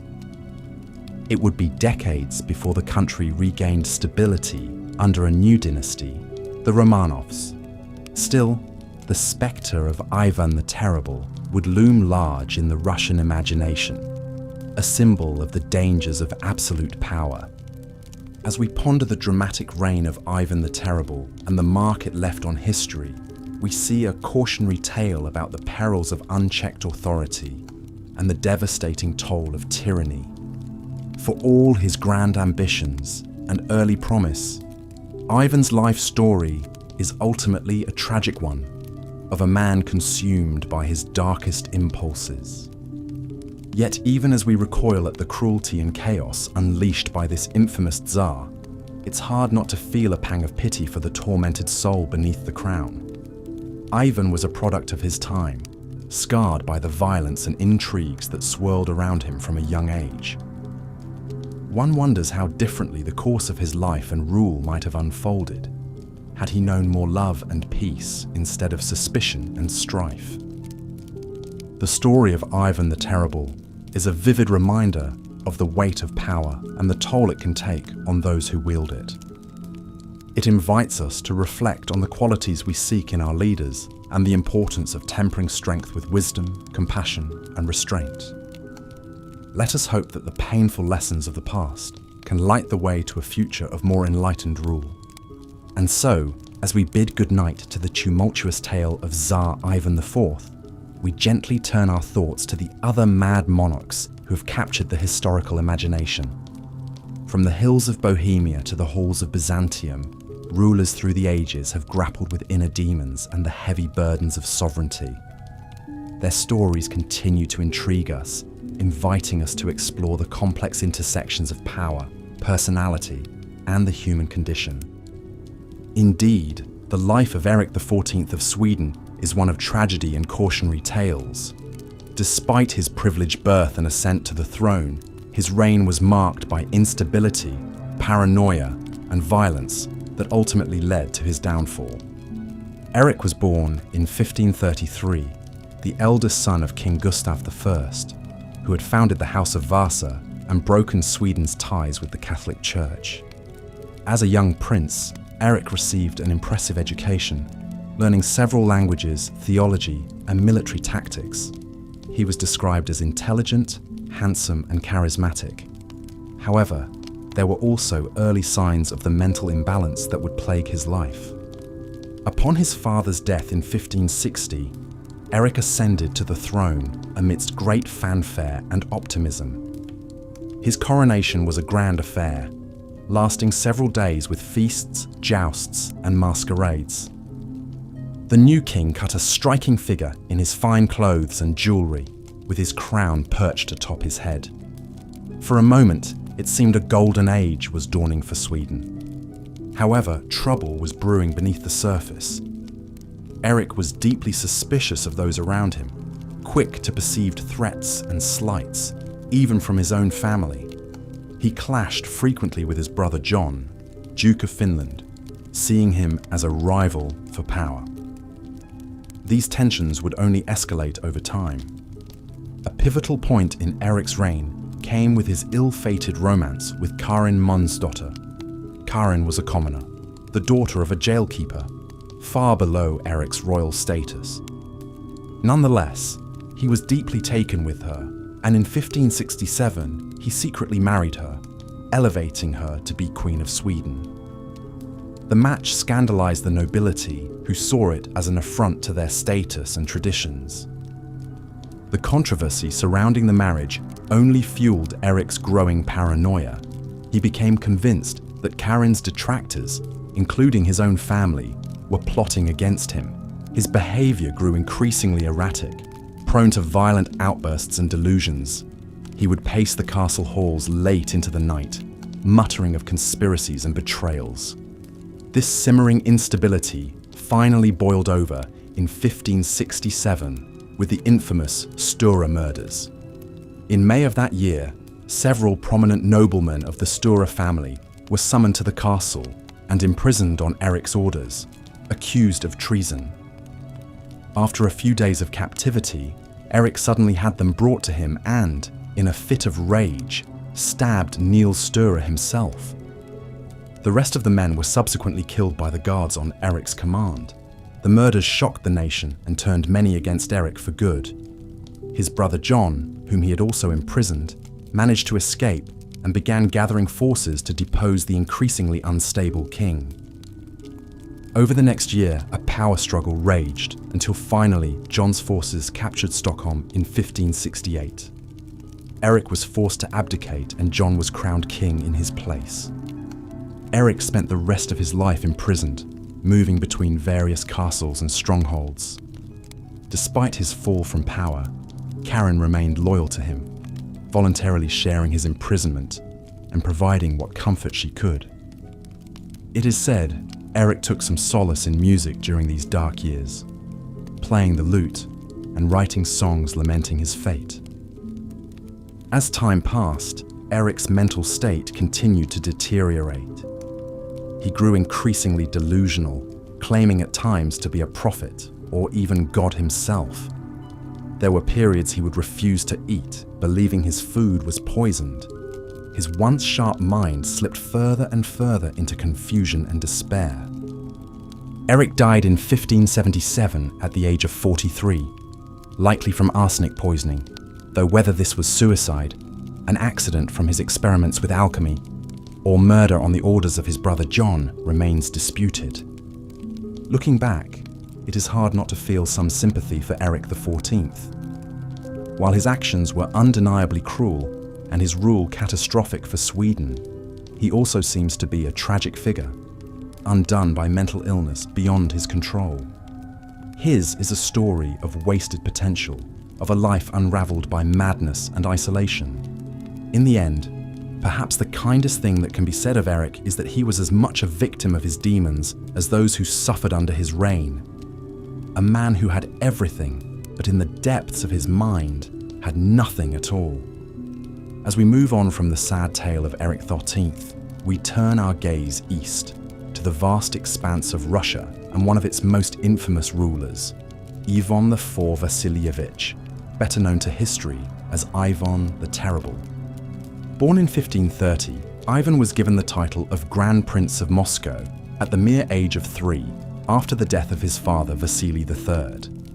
His mother, Elena Glinskaya, initially acted as his regent, but she too died when Ivan was only 8, leaving the young prince at the mercy of Russia's warring nobility in their struggle for power and influence. These boyar elites took little interest in Ivan's care or education, essentially leaving him to fend for himself in the treacherous world of the Kremlin court. It was a cold, lonely childhood for the future Tsar, marked by deprivation, humiliation, and frequent abuse. Ivan would later recount how he and his deaf-mute younger brother Yuri were often left so hungry they had to beg for scraps from the palace staff. This grim upbringing undoubtedly left deep scars on Ivan's psyche. He grew up isolated and mistrustful, with a simmering resentment towards the nobility who had neglected and mistreated him. Even at a young age, there were glimpses of the cruelty to come, like when he was found tormenting small animals for amusement. Despite these dark beginnings, Ivan was a highly intelligent and ambitious youth. He was a voracious reader, devouring religious texts and historical chronicles with equal enthusiasm. He began to see himself as the divinely chosen ruler of Russia, tasked with restoring the prestige and power of the monarchy against the grasping boyars. This conviction became reality in 1547 when, at 16 years old, Ivan was officially crowned as the first Tsar of all Russia in an elaborate ceremony at the Dormition Cathedral. With the tolling bells and rising incense, Russia entered a new age of autocratic rule. Ivan wasted no time in stamping his authority on the state and beginning his life's work of expanding Russia's borders. In the early years of his reign, he enacted a series of popular reforms, revising the law code, convoking the First National Assembly, and reorganizing local government to give more control to the crown. He also led a series of successful military campaigns against the Tatar Khanates to the east and south, annexing vast new territories for Russia. For a time, Ivan was hailed as a hero by the Russian people for his strong leadership and victories against the old enemies of Rus. He cut an impressive figure, standing over 6 feet tall, with a muscular build and piercing eyes that were said to make men tremble. When he spoke, it was with a quick wit and eloquence that could charm or terrify as the mood took him. But all was not well in Ivan's mind and soul. He was prone to bouts of melancholy and paranoia, seeing conspiracies and betrayals all around him. His temper was notoriously mercurial, flashing from joviality to murderous rage in an instant. As the years passed, these darker impulses would come to dominate his reign.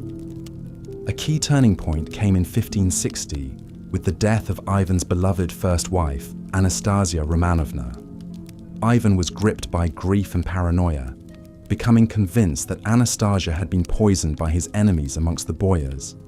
His suspicion particularly fell on the Romanov family and their allies, setting in motion a vicious cycle of plots, denunciations, and increasingly brutal purges. As the 1560s progressed, Ivan's rule became ever more erratic and oppressive. He unleashed the infamous Oprichnina, a state within a state under his direct control, populated by a fanatical military order known as the Oprichniki. Dressed all in black and riding black horses, the Oprichniki became a symbol of terror, carrying out Ivan's will with torture, public executions, and the looting of his enemies' lands. The most notorious demonstration of their brutality came in the sack of Novgorod in 1570. Suspecting the city of treachery, Ivan ordered a campaign of shocking atrocity against its people.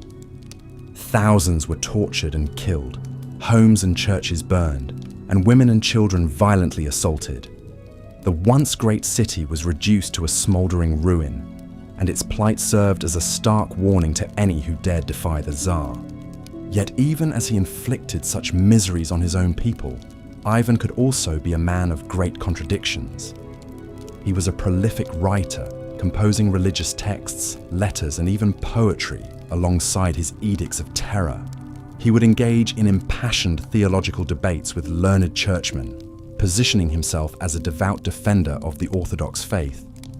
Famously, he carried on a long correspondence with Queen Elizabeth I of England, in which the two bantered, argued, and even considered the possibility of marriage to cement an alliance.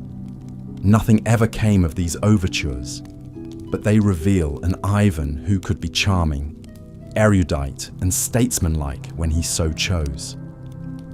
Tragically, it was in his own family that Ivan's inner demons found their most devastating expression.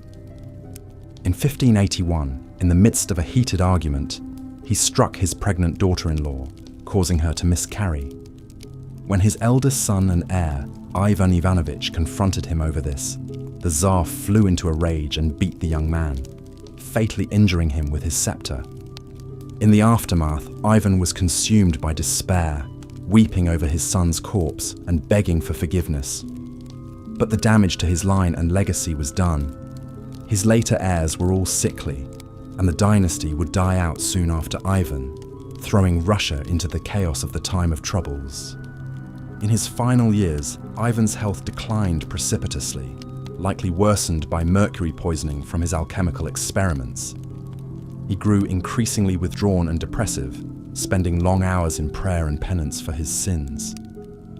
It is said he would often ring a special bell to call the people to mass, only to then rail at them for their wickedness when they assembled. Ivan the Terrible died in March 1584, collapsing suddenly while playing a game of chess. The official cause was listed as a stroke, but rumors persisted of poison, either administered by his enemies or taken himself to escape his misery. Whatever the truth, his death marked the end of an era in Russian history. Looking back, Ivan IV remains one of the most complex and controversial figures ever to rule Russia. His centralization of state power and expansionist wars laid the groundwork for the rise of Imperial Russia as a great European power in later centuries. At the same time, his cruel excesses and the Oprichnina terror traumatized Russian society and may have planted the seeds of autocracy that later bore such bitter fruit.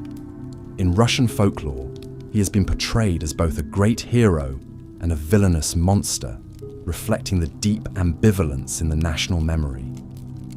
Was he a strong leader who did what had to be done to protect Russia, or a sadistic madman who plunged his country into suffering? Opinions remain divided to this day.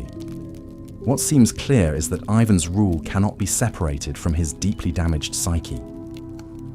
The childhood of abuse and insecurity, the loss of his beloved wife, the gnawing paranoia and suspicion, all these twisted and warped his mind, leading him to commit atrocities even as he sought to do great things. In the end, perhaps Ivan the Terrible is best understood as a tragic figure in the Shakespearean mould, a man of great gifts brought low by the very flaws that made him exceptional. His life is a cautionary tale about the dangers of unchecked power mixed with an unstable mind, and the terrible human cost when a leader's inner demons are unleashed on the world. Moving on from the dark depths of Ivan the Terrible's reign, we come now to a selection of other rulers throughout medieval history who earned a reputation for eccentricity, madness, or just plain oddness during their time on the throne. One such figure is Rudolph II, Holy Roman Emperor from 1576 to 1612. Born into the powerful Habsburg dynasty, Rudolph was a man of great intelligence and curiosity, with a deep fascination for the arts and sciences. His court in Prague became a haven for all manner of artists, alchemists, astronomers and philosophers, turning the city into a vibrant cultural capital. However, Rudolph's interests could also veer into the bizarre and occult. He was obsessed with collecting rare and unusual objects, everything from ancient artifacts to strange mechanical devices. His palace, the 𝐼𝐴, was stuffed with a bewildering array of curiosities: exotic animals, fossils, astrological instruments, even supposed unicorn horns. Even stranger were the persistent rumors that Rudolf believed himself to be made of glass. Courtiers whispered of how the emperor moved carefully through his chambers, fearful of shattering his fragile form. Some even claimed he had special padded clothing made to protect his glass body. Whether there was any truth to these stories, or if they were just a metaphor for Rudolf's increasing mental and physical frailty, remains uncertain. What is clear is that as time went on, Rudolf grew ever more reclusive and detached from the business of governing. He would shut himself away for days at a time, refusing to see anyone, lost in his own esoteric pursuits. He became fixated on alchemy, pouring funds into the vain quest to turn base metals into gold and create an elixir of eternal life. This neglect of duty caused Rudolf to lose authority over his lands, and eventually his own family conspired to depose him in favor of his more stable and orthodox brother Matthias. Rudolf stubbornly clung to power in Prague until his death in 1612, but his reign effectively ended in obscurity and irrelevance. Another monarch, whose grasp on reality was tenuous at best, was Justin II, Byzantine emperor from 565 to 578. He inherited the throne from his uncle Justinian I during a difficult time, with the empire straining under the weight of wars, religious turmoil, and an overstretched treasury. Unfortunately, Justin seems to have been singularly ill-equipped to deal with these challenges. He was prone to erratic and irrational behavior almost from the start of his reign. He would make grandiose and unrealistic promises, fly into violent rages at the slightest provocation, and was consumed with paranoid delusions of conspiracies against him. One particularly bizarre episode occurred when a group of Armenian envoys came to the capital bearing gifts for the emperor. For some reason, the sight of these men triggered a breakdown in Justin. He began screaming that they were assassins sent to kill him, ordered his guards to attack them, then abruptly fell to the ground, gnawing at the carpet and foaming at the mouth. As Justin's madness progressed, the business of government came to a virtual standstill. He would alternately appoint and execute officials on a whim, making any coherent policy impossible. At one point, he became fixated on the idea of abdicating and handing power to a randomly chosen beggar as a holy fool. In the end, Justin was smothered to death in his bed, possibly on the orders of his own wife Sophia, who had been serving as regent during his increasingly deranged final years. His successor was the very competent general Tiberius II Constantine, who managed to stabilize the situation and hold the empire together. Finally, we come to Charles II, the last Habsburg ruler of Spain. Charles had the great misfortune of being born into a royal line notorious for its inbreeding, as the Habsburgs sought to keep their holdings within the family by marrying uncles to nieces and first cousins to each other. The result was that Charles was beset by a shocking array of physical and mental disabilities. His jaw was so deformed he could barely speak or chew his food. He was short, weak, and constantly ill with digestive problems. Most cruelly, his mind never progressed beyond that of a child, leaving him utterly unequipped for the demands of kingship.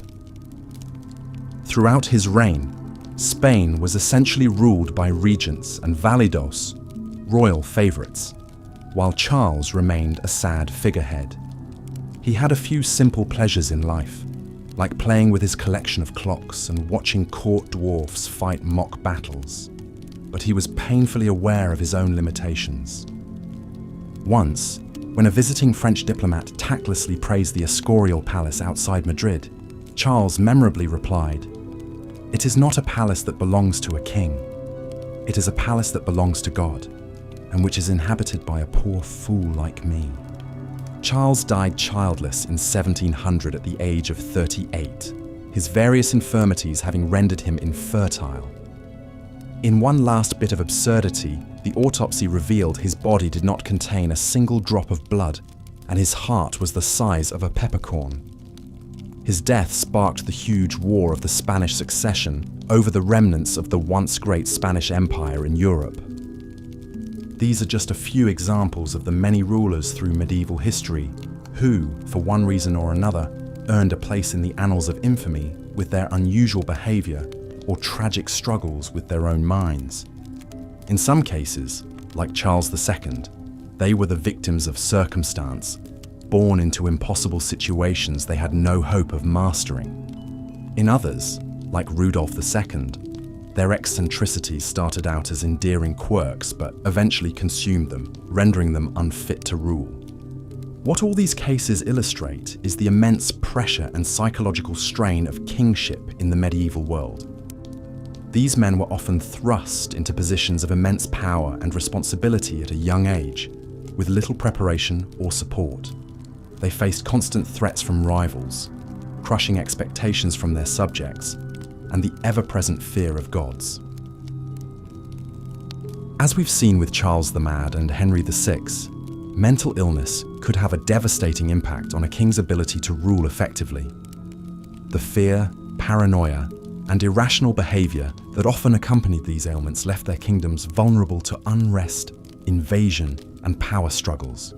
Our journey now takes us to Scandinavia in the 16th century, where we meet Erik XIV of Sweden. The son of Gustav I, Erik had a promising start as a Renaissance king when he took the throne in 1560.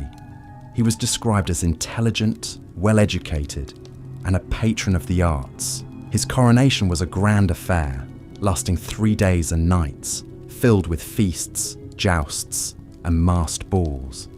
But even in these early days, there were signs that not all was well with the young king. Erik was prone to fits of melancholy and would often withdraw to his chambers for days at a time. He became increasingly suspicious of those around him, seeing plots and conspiracies in every shadow. Erik's rule was also marred by a tumultuous personal life. Against the wishes of his advisors, he fell in love with Karin Mansdotter, the daughter of a jailkeeper and a commoner far below his social status. Erik secretly married Karin in 1567, much to the shock and outrage of the court. While some saw this as a romantic gesture, defying the rigid hierarchy of the time, others viewed it as further evidence of the king's instability and poor judgment. As the years went on, Erik's paranoia and erratic behavior only intensified. In 1567, gripped by the delusion that several noblemen were plotting to overthrow him, Erik had them imprisoned and executed in what became known as the Sture murders. Among the victims was Niels Svantesson Sture, whose wife Elin was rumoured to be Erik's mistress. Whether Erik ordered their deaths out of jealousy or genuine fear of conspiracy remains a matter of historical debate. What is certain is that the Sture murders marked a turning point in Erik's reign. The once celebrated king was now seen as a dangerous and unpredictable tyrant. His brother John, Duke of Finland, seized the opportunity to rally support against him. In 1568, Erik was dethroned and imprisoned, with John taking the crown as John III of Sweden. For Erik, it was the beginning of a long and tragic epilogue. He would spend the remaining years of his life shuffled between various castles and strongholds, a king without a crown, a prisoner in his own kingdom. At times, his confinement was quite gentle, with access to books, music, and the company of his beloved Karin. But at other times, he endured harsher conditions and even the indignity of being displayed to curious onlookers. Through it all, Karin remained steadfastly by his side, a devoted companion in a world that had largely abandoned him. She bore him several children, though only their daughter Sigrid survived to adulthood.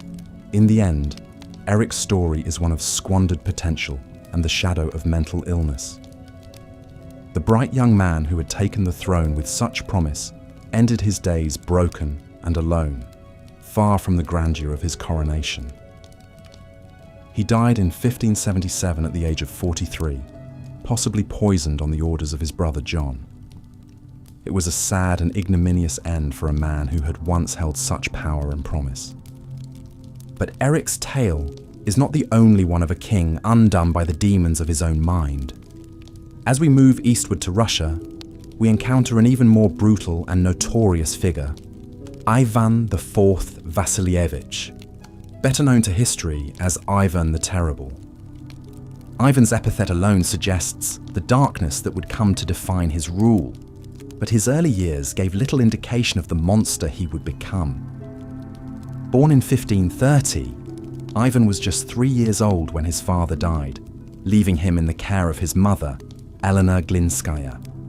But Elena herself died just 5 years later under suspicious circumstances, plunging the young Ivan into a childhood marked by neglect, abuse, and the vicious power struggles of the Russian court. These early traumas undoubtedly shaped the man Ivan would become. When he took the throne in 1547 at the age of 16, he was already showing signs of the paranoia and cruelty that would characterize his reign. His coronation as the first Tsar of all Russia was a grandiose affair, but it was marred by the execution of several boyars, members of the Russian nobility, whom Ivan suspected of disloyalty. Yet despite these ominous beginnings, Ivan's early rule also showed glimmers of promise. He implemented a series of popular reforms, revising the law code, limiting the powers of the boyars, and even convoking Russia's first parliament, the Zemsky Sobor. He also expanded Russia's borders through successful military campaigns against the Khanates of Kazan and Astrakhan. But these accomplishments were increasingly overshadowed by Ivan's descent into tyranny and madness. In 1565, following the defection of one of his closest advisors to Lithuania, Ivan divided Russia into two parts: his personal domain, the Oprichnina, and the rest of the country, the Zemshchina. The Oprichnina was ruled by Ivan's feared Oprichniki, his unswervingly loyal secret police. Dressed all in black and riding black horses, they became a symbol of terror, carrying out Ivan's increasingly brutal and arbitrary orders. They tortured, murdered, and exiled anyone suspected of treason, often on the flimsiest of pretexts. Even whole cities were not spared from their wrath, as in the case of Novgorod, which was brutally sacked in 1570 on Ivan's orders. But perhaps the most tragic victim of Ivan's rage was his own family. In 1581, in a fit of anger, Ivan beat his pregnant daughter-in-law, causing her to miscarry. When his son and heir, Ivan Ivanovich, confronted him about this, the Tsar struck him with his scepter, dealing a fatal blow. The loss of his heir would haunt Ivan for the rest of his days and cast a long shadow over the future of the Russian monarchy. As Ivan's rule became more erratic and tyrannical, Russia descended into a state of almost constant terror and turmoil. Famines, epidemics, and foreign invasions added to the suffering of the populace. Even the once formidable Oprichniki were not immune, with Ivan turning on them in his final years, executing many on suspicion of disloyalty. Ivan himself died in 1584 while playing a game of chess. Legend has it that he succumbed to a sudden illness, collapsing just as he was about to make a winning move. It was a strangely quiet end for a man whose life had been defined by such noise and fury. Ivan left behind a complicated and bloody legacy. To some, he was a cruel and capricious tyrant, a mad king who terrorized his own people. To others, he was a strong and effective ruler who expanded Russian power and laid the groundwork for the future empire. The truth, as is often the case, lies somewhere in between. What is certain is that Ivan's reign cast a long and dark shadow over Russian history. His brutality and paranoia set a dangerous precedent for future rulers and contributed to the idea of the Tsar as an all-powerful, divinely appointed autocrat. It would be a notion that would shape Russian politics and society for centuries to come. But Ivan was far from the last monarch to be touched by madness. Across Europe, the spectre of mental illness would continue to haunt the halls of power. In Bohemia, there was Rudolf II, the reclusive emperor who thought he was made of glass. In the Byzantine Empire, Justin II's delusions and erratic behavior plunged his realm into chaos.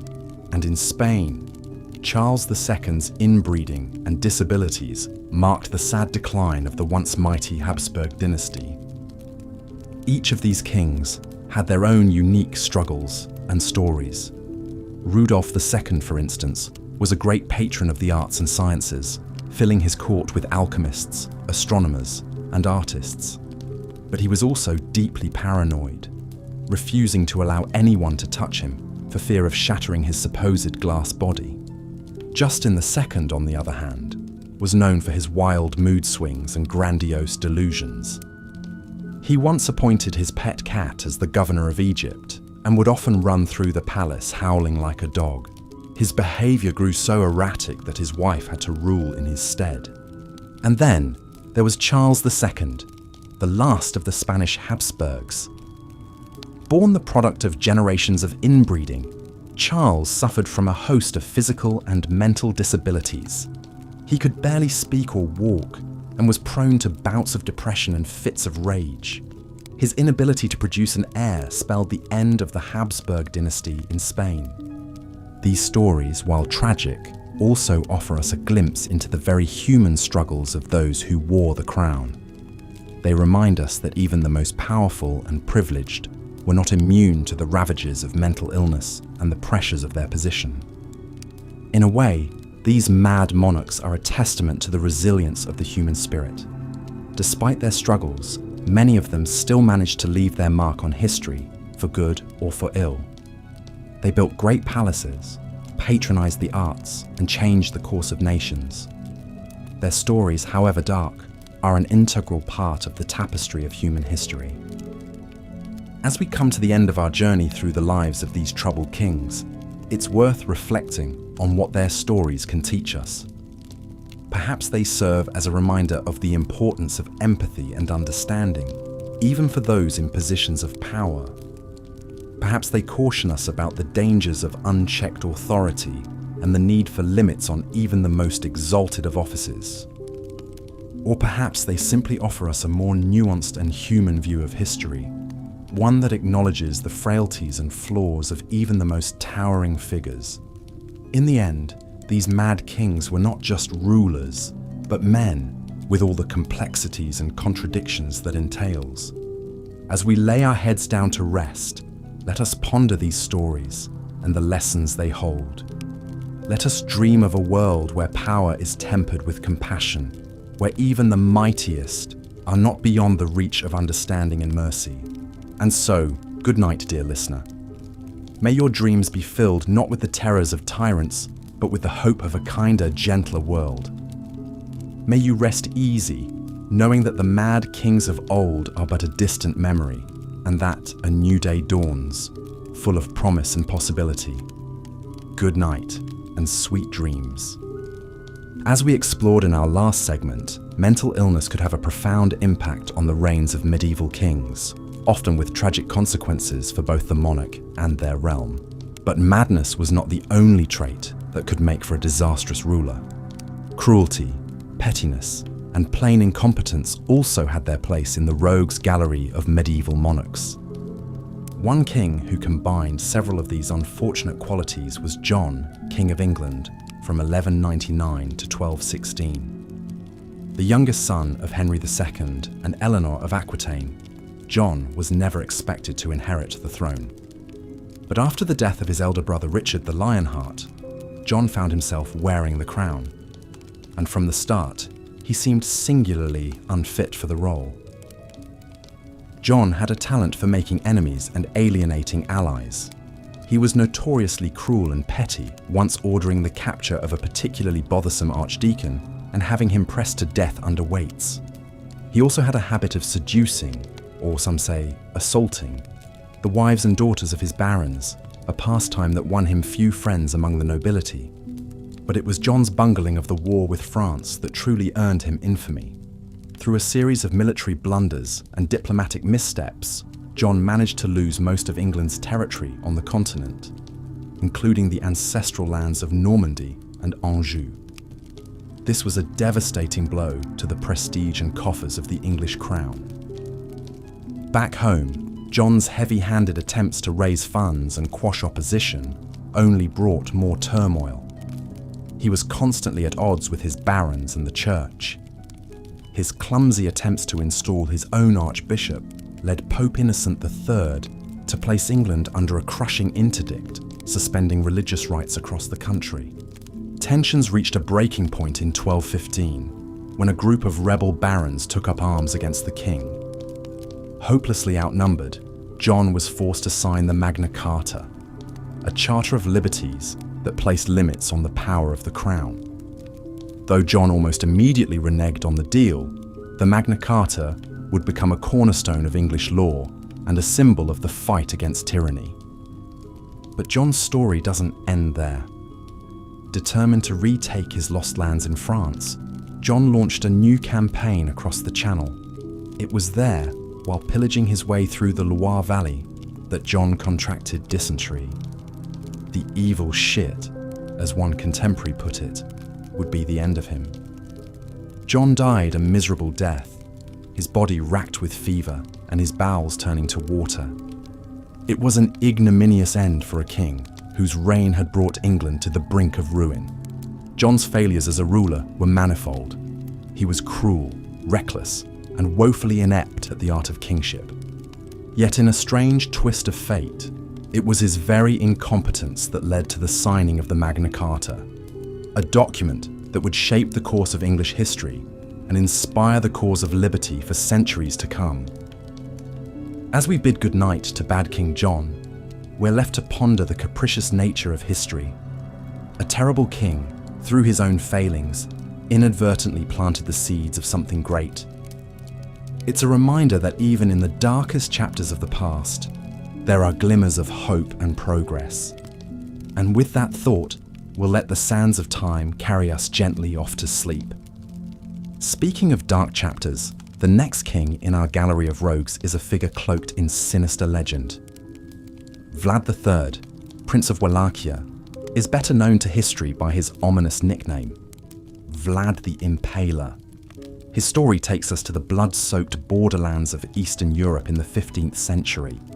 Vlad was born into a noble family in Wallachia, a principality sandwiched between the Christian kingdoms of Hungary and Poland and the expanding Ottoman Empire. It was a precarious position, and one that required a ruler as ruthless as the enemies at his borders. In Vlad, Wallachia found a prince who was more than up to the task. From an early age, Vlad had known violence and brutality. As a child, he and his younger brother Radu were sent as hostages to the Ottoman court, a common practice at the time to ensure the loyalty of vassal states. There, Vlad witnessed firsthand the cruelty and casual bloodshed that was a part of Ottoman statecraft. When Vlad finally took the throne of Wallachia in 1456, he was determined to rule with an iron fist. He saw threats all around him, from the Ottomans, from rival noble families, and from anyone who dared to challenge his authority. And he met these threats with a singular brand of brutality that would make him a legend. Vlad's preferred method of execution was impalement, a slow, agonizing death that involved driving a sharpened stake through the victim's body. It was a punishment he meted out with terrifying enthusiasm, sometimes impaling hundreds or even thousands at a time. The sight of Vlad's so-called forests of impaled corpses became a grim warning to any who would cross him. But Vlad's cruelty wasn't just a means to an end. It seemed to be a perverse source of pleasure for him. He reportedly dined among his impaled victims, dipping his bread in their blood. He once had a group of beggars locked in a banquet hall and burned alive, saying he was freeing them from their misery. Even by the brutal standards of the time, Vlad's sadism was shocking. Yet for all his cruelty, Vlad was also a shrewd and capable ruler. He was a skilled warrior who won several key victories against the Ottomans, and he worked to strengthen Wallachhia's defenses and centralize his own power. In a region beset by foreign invaders and internal strife, Vlad managed to keep Wallachia independent and secure, albeit at a terrible cost. Vlad's bloody reign finally came to an end in 1476 when he was killed in battle against the Ottomans. His head, so the story goes, was cut off and sent to Constantinople as a trophy. But even in death, Vlad's dark legend only grew. In the centuries that followed, he would become a figure of folklore and fantasy, the inspiration for Bram Stoker's Dracula and countless other tales of horror. As we let the grim saga of Vlad the Impaler fade into the shadows of history, we're left to contemplate the nature of evil and the thin line between cruelty and necessity. In a time and place where violence was often the only currency of power, Vlad used it with a singular brutality that still has the power to shock and horrify us today. Yet his story also reminds us of the complex web of circumstances that can shape a tyrant, the harsh realities of a dangerous world, the traumas of a violent upbringing, the heavy burdens of rulership. With those sobering thoughts, we'll let the ghosts of the past recede into the mists of time and allow ourselves to drift into a hopefully more peaceful slumber. Good night, and may your dreams be gentler than the bloody nightmares of history. As we've seen, Ivan the Terrible's reign was a tumultuous and tragic chapter in Russian history. His early promise as a strong, reforming ruler gave way to paranoia, cruelty, and tyranny in his later years. The loss of his beloved wife, Anastasia Romanovna, seemed to unbalance Ivan, and he grew increasingly unstable and violent. The story goes that in 1565, Ivan formed the Oprichniki, his own loyal band of secret police, dressed in black and riding black horses. They carried out Ivan's will, terrorizing boyars and peasants alike, confiscating land and wealth for the Tsar. Towns that displeased Ivan, like Novgorod, were sacked mercilessly, the inhabitants tortured and killed in brutal purges. Most tragically of all, in 1581, Ivan's violent temper turned on his own family. The Tsar attacked his pregnant daughter-in-law, causing her to miscarry. When his son and heir, Ivan Ivanovich, confronted him about it, Ivan struck him on the head with his scepter in a fit of rage. The blow proved fatal. The young Tsarevich died a few days later, leaving Ivan shattered with remorse.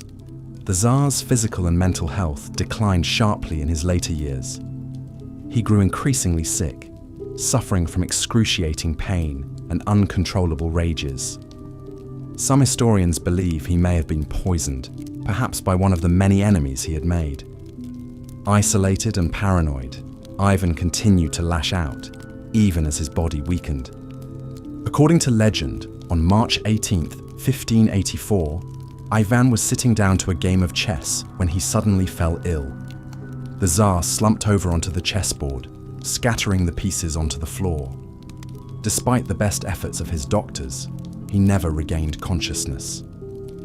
Ivan the Terrible, Tsar of all Russia, was dead at the age of 53. Ivan IV left behind a complicated legacy. He had expanded Russia's borders, strengthened the position of the Tsar, and instituted popular reforms in his early years. But his later descent into cruelty and madness cast a long shadow. The trauma of the Oprichnina and the years of terror would scar Russia for generations to come. Moving on to some other notably eccentric rulers, let's take a look at Rudolf II, Holy Roman Emperor from 1576 to 1612. Rudolf was a great patron of the arts and sciences, amassing an enormous collection of curiosities and treasures in his castle in Prague. But Rudolf was also a deeply troubled man. Intensely private and reclusive, he increasingly withdrew from the day-to-day business of ruling, preferring to spend his days among his collections. He suffered from bouts of severe depression and melancholy, and grew fixated on the occult, alchemy, and astrology. Most curiously, Rudolf became convinced that he was made of glass and could shatter at any moment. He took to wearing thick layers of padding under his clothes to protect his delicate glass body. Servants were ordered to whisper in the emperor's presence, lest their voices cause him to break. Rudolf's mental state continued to deteriorate in his later years. He flew into rages, talked to himself, and became increasingly paranoid. His behavior alienated his family and court, allowing his power to ebb away to his more able relatives.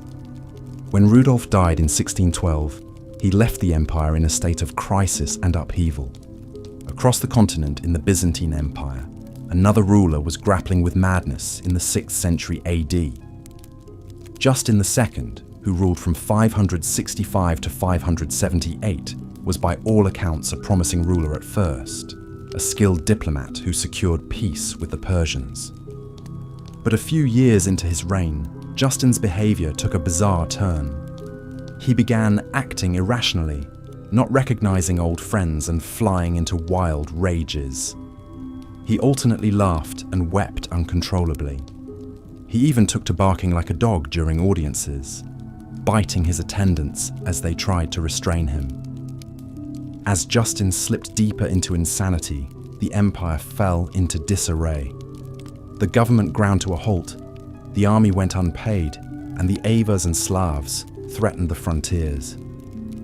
Eventually, Justin's wife Sophia conspired with the ailing emperor's friend Tiberius to push Justin aside, ruling as his regents until his death in 578.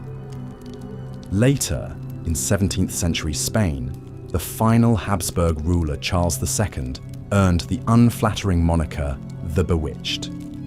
Born in 1661, Charles was the unfortunate product of generations of inbreeding among the Spanish Habsburgs who sought to keep their bloodline pure.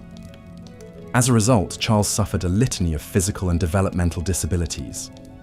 He didn't learn to walk until he was 8, or speak fully until 10. His tongue was so large he struggled to chew and speak. He suffered digestive problems and epileptic fits. Most tellingly, his Habsburg jaw was so pronounced he couldn't fully close his mouth. Charles's disabilities left him unable to rule effectively. He was a puppet for competing court factions, manipulated by those around him. When asked who should succeed him as his health failed, he allegedly replied, "I don't know. I'm only a fool." When Charles II died childless in 1700, he was the last of the Spanish Habsburg line. The question of his succession would spark a major European conflict, the War of the Spanish Succession. His death marked the end of an era for a dynasty plagued by the ill effects of inbreeding. As we've explored these stories of mad monarchs through the ages, a few themes emerge. The immense stress and pressure of ruling, often from a young age, took a toll on the mental health of many kings. In an age before mental illness was well understood, their erratic behavior could have devastating consequences for their realms. Their stories also highlight the importance medieval rulers placed on having a competent male heir. Without a clear line of succession, instability and power struggles often followed, as we saw with Charles the Mad's France or Henry VI England. Looking back with modern eyes, it's hard not to feel some sympathy for these tragic figures, grappling with inner demons in a very public role. While some like Ivan the Terrible used their power to lash out cruelly, others like Justin II and Charles II come across as sad cases, powerless against their afflictions. In the end, perhaps these mad monarchs are a reminder of the very human frailties of even the most powerful rulers. For all their wealth and status, kings were not immune to the same mental and physical illnesses that could strike down any medieval man or woman. As we finish our journey through these strange chapters of medieval history, I hope these stories of mad kings and ill-fated reigns have been an intriguing peek into the complex lives of rulers past, with just enough drama to keep you from nodding off completely.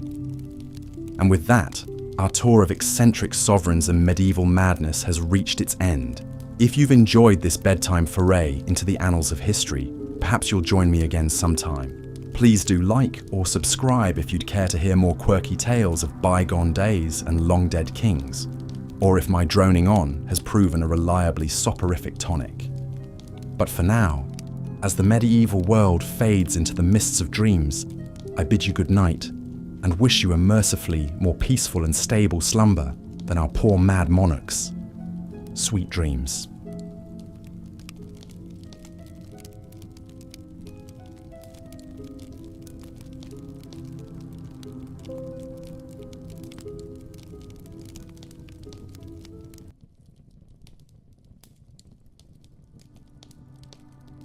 And now, the story ends. Thank you for joining me tonight on the Sleepy History channel. We've traversed the haunted corridors and candle-lit chambers of medieval Europe, exploring the turbulent reigns of kings whose crowns grew too heavy to bear. Until our next journey together, rest well, dream sweetly, and remember, even the mightiest rulers are bound by the same fragile threads of humanity as the rest of us. Good night.